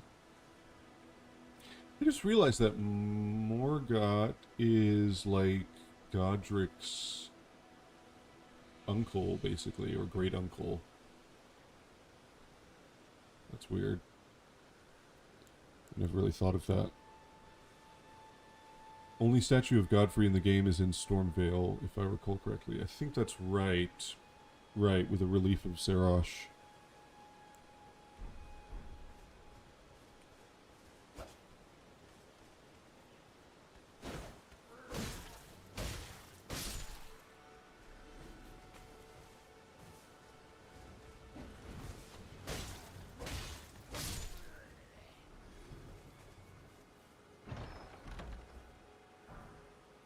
Beast Crest Heater Shield. Features a beast as its crest, serving to remind warriors not to succumb to the arousal of battle. Fight with passion, but become not its prisoner. So definitely a reference to Serash and the way that he controls Godfrey's lust for battle.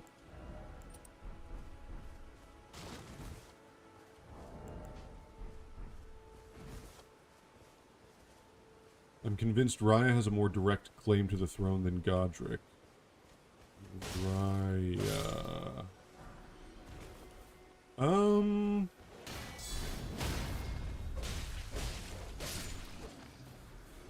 Well, see, this is my thing now, is I'm thinking about the golden lineage as being specifically Godfrey's line.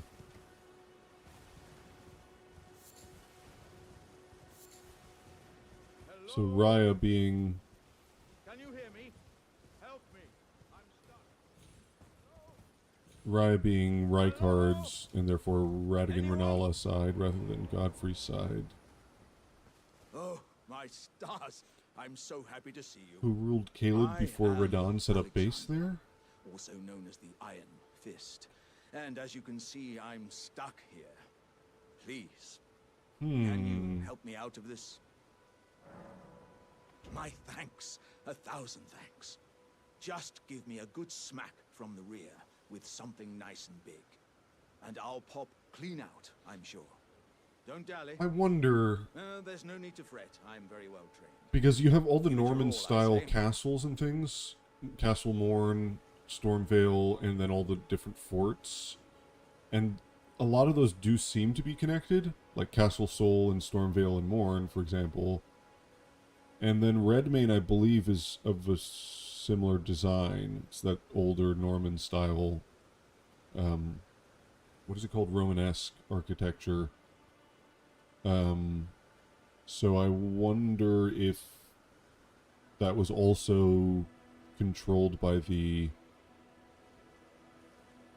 old ruler of Stormvale, the Hawk Crest. Come on.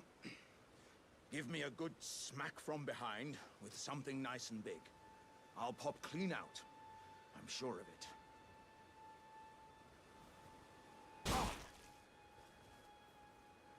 Ouch!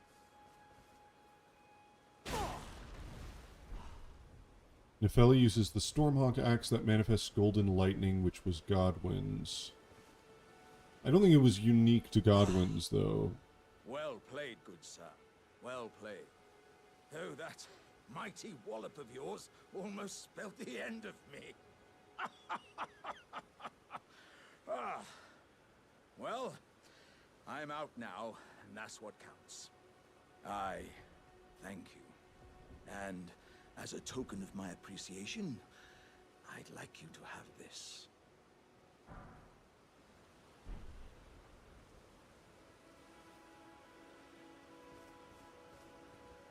I think mighty dragon thou art of trueborn heir is misleading. The Drakes are rejected by the Dragon Lord, and Godric is apparently from the Golden Line, but he has been rejected too.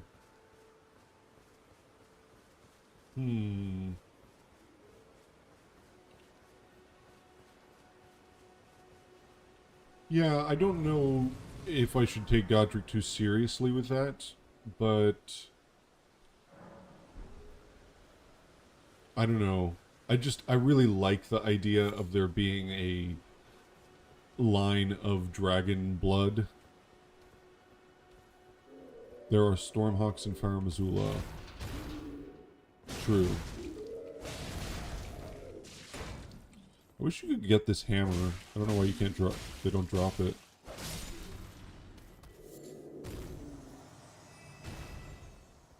Also odd that the pumpkin heads often drop sanctuary stones, which is connected to Farum.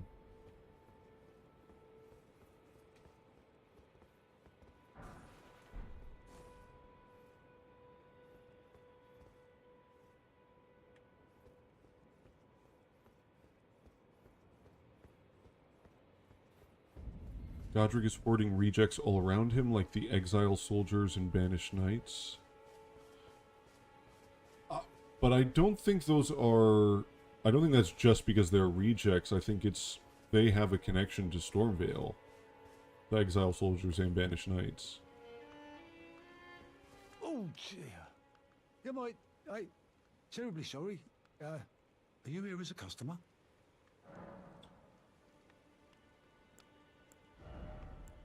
Anything worth getting?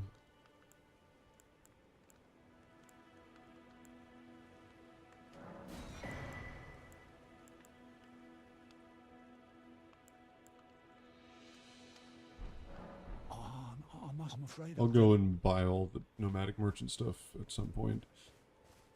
Maybe there's some kind of division hidden in the Golden Lineage. One starting from Godfrey and one from Godwyn. We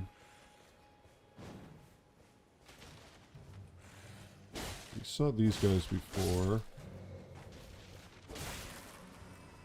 I don't think we saw these guys yet.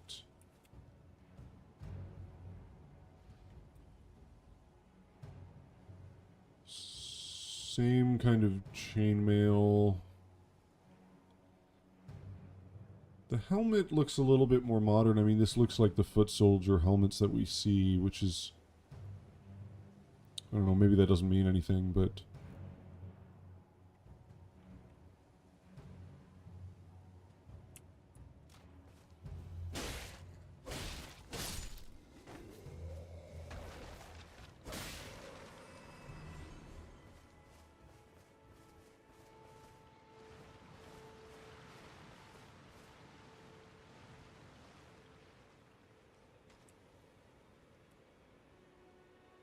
So,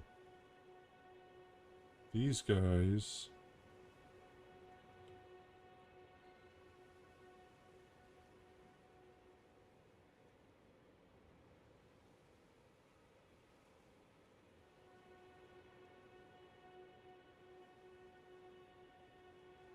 I don't even know what to make of that helmet.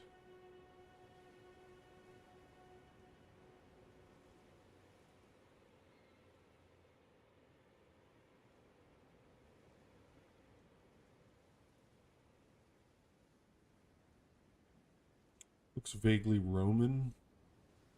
Yeah, Roman. Roman soldier helmet. And we have the Sun Realm.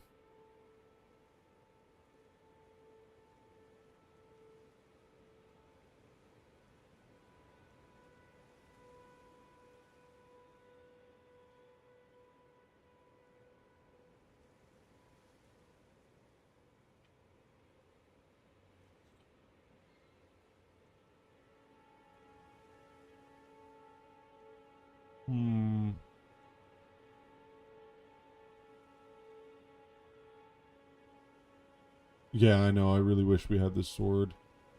I would use this sword all the time. I mean, my next best is the Iron Greatsword, but this is like a classic knight sword.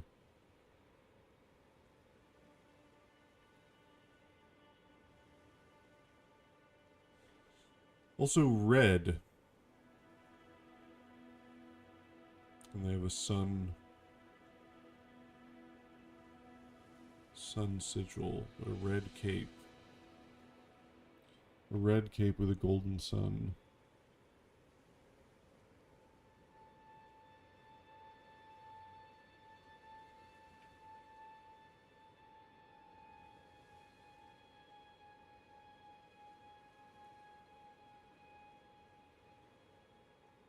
Got some keys.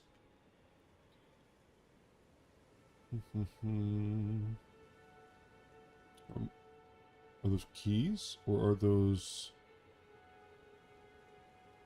3 fingers?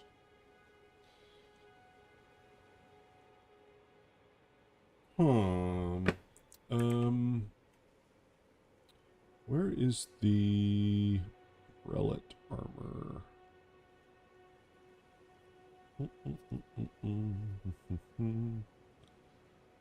Relic. Palette.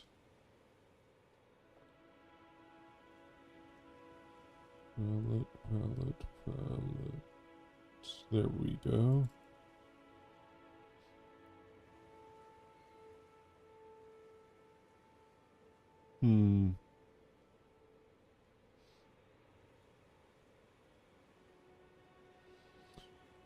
It's more than a passing similarity.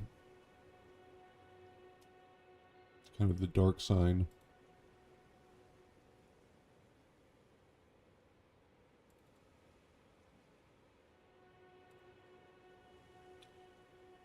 The red is also worn by the exiles and the banished knights, Neil in particular. Yeah. Yeah, red has certain connotations, obviously.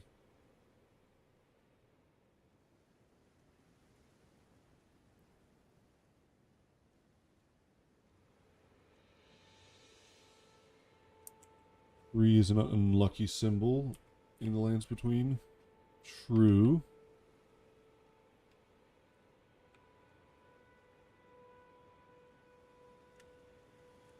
What is this hunchback? What's going on there?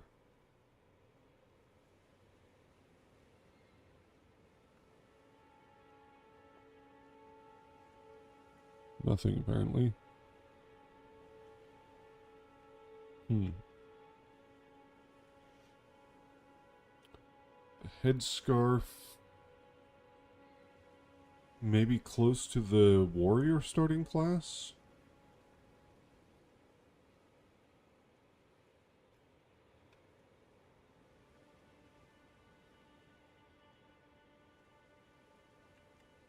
I would say female?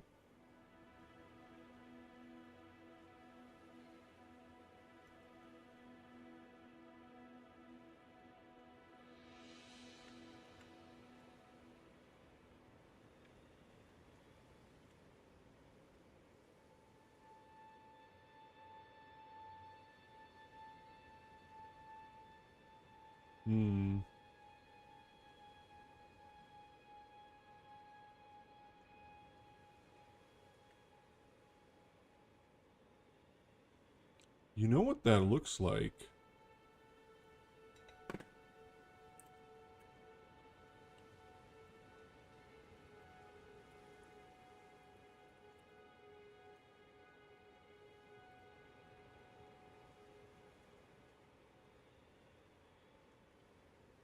It looks like this.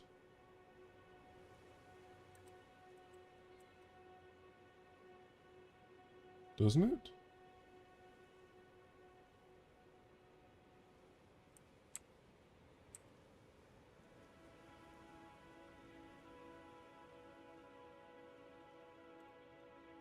Where's a better picture of this?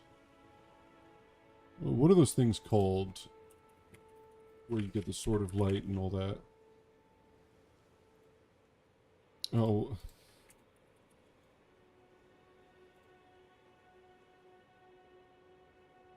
Altar. The altar.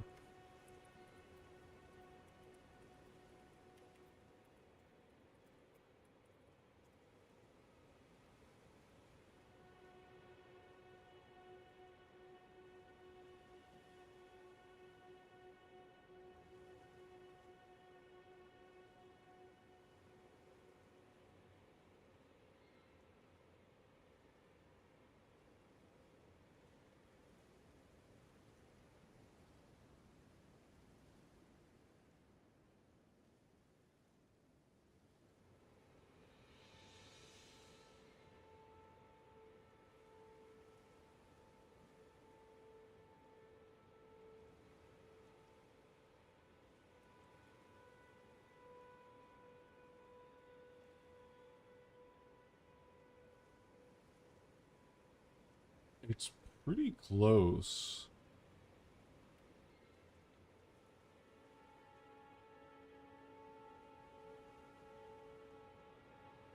I wonder...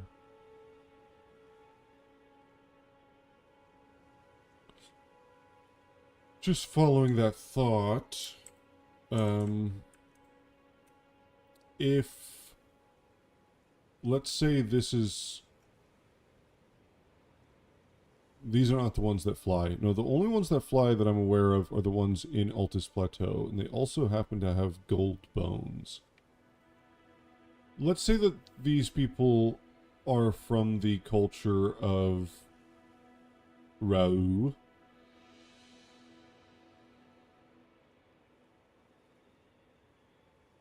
Mesmer Soldier helm actually looks real similar to the Skeleton's helms. Let's take a look. Let's take a look.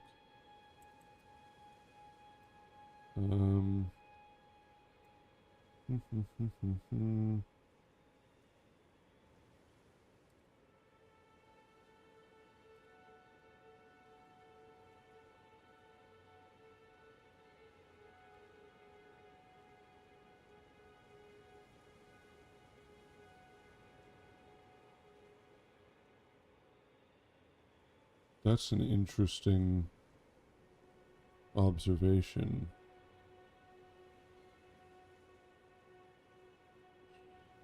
That is pretty... Well, I don't know. I don't know if I'm reading too much into it. You know, you don't have the crest.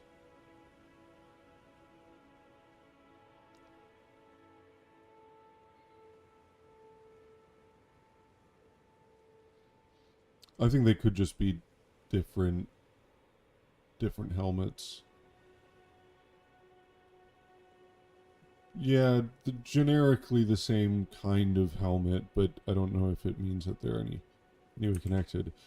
But let's say that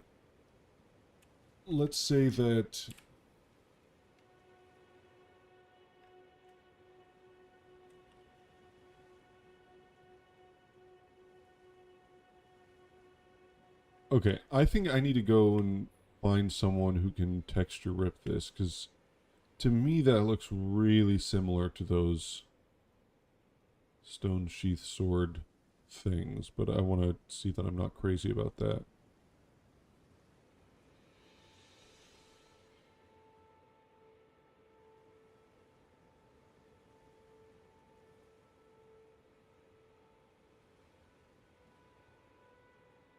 And the dancer? The dancer. What, the dancer's armor?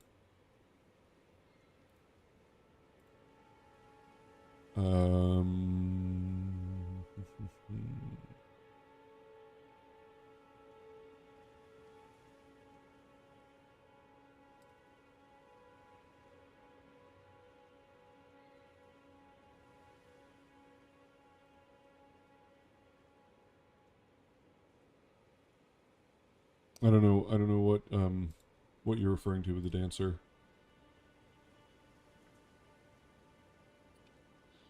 The animation when an undead dies look like? I can check that.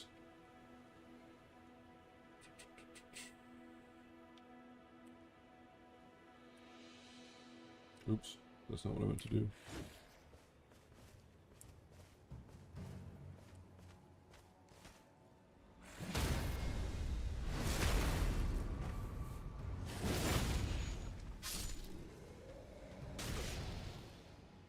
So first we can see when it's coming back to life. It's the same as the ghost flame.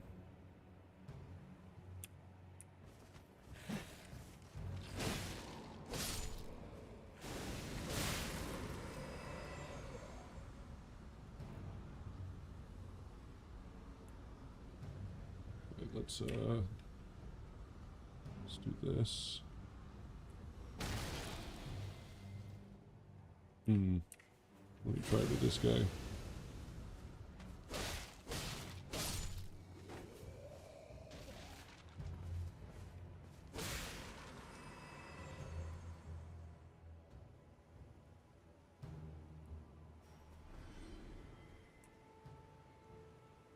I don't know.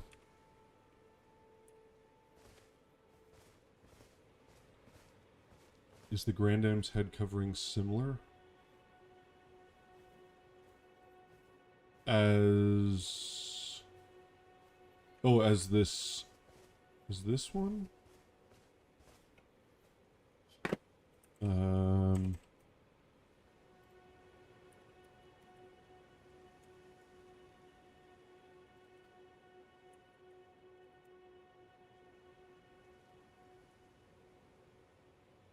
It looks pretty different.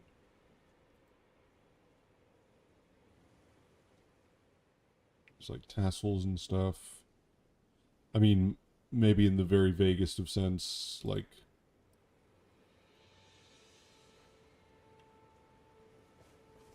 It's sort of a wrapping. There's no mistake, is there? Death has left its mark once again.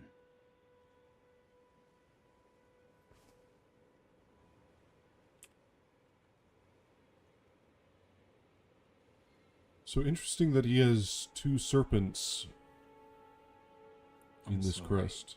I cannot give you your proper rights, but at least you did not And join it's also those red. who live in death. Your soul will return to the Erd Tree in time. Honeyed rays of gold, deliver this spirit.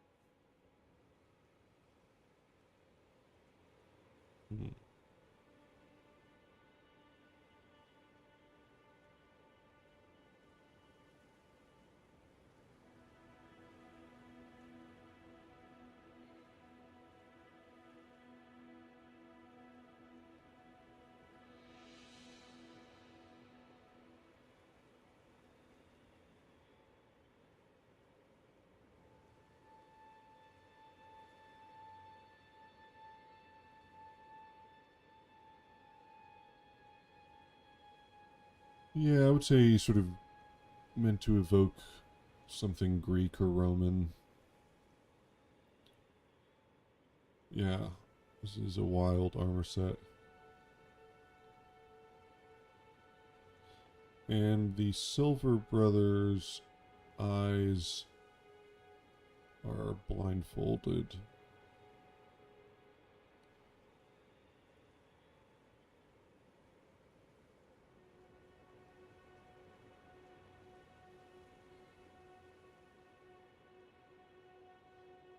I think that sigil is so interesting. Why does he have a red cape with two snakes, two intertwining snakes? For someone so beholden to the Golden Order.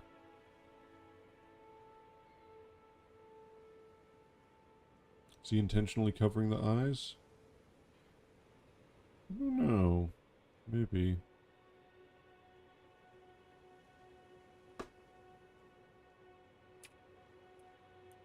Just cradling him. Ah, a tarnished, are you? I'm known as D. I hunt down those who live in death and weed their death root. Heed my warning. The village here has been touched by death. And worse yet, it is home to a mariner. If you value your life, then go no further. The village here has turned back while you still can. The village turned back. Okay. So I think I will leave it here. So it's been 4 hours now. So I think next stream we'll continue east, do the Tibia Mariner, get down to the Third Church of America, go through the Mistwood, and then hopefully also go through Stormvale. So that'll be kind of direct. So I might do a couple of these little dungeons off stream.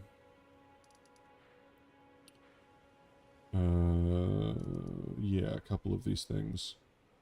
We should look into High Road Cave. Yes, that is on my list of things that I definitely do want to do on stream. That one is interesting.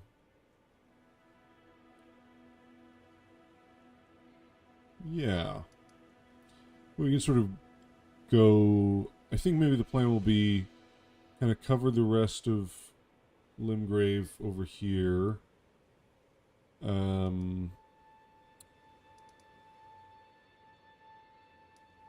Stormvale...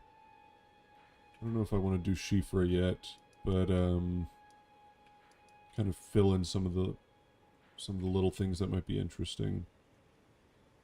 Yep. Okay. That's it for me for now. Thanks for stopping by, everyone. I appreciate it. As always, if you're not in the Discord, you can join. Link should be in the description. And I always appreciate, you know, if you want to send me something to look at, I always appreciate that. So, all right, everyone. Take care.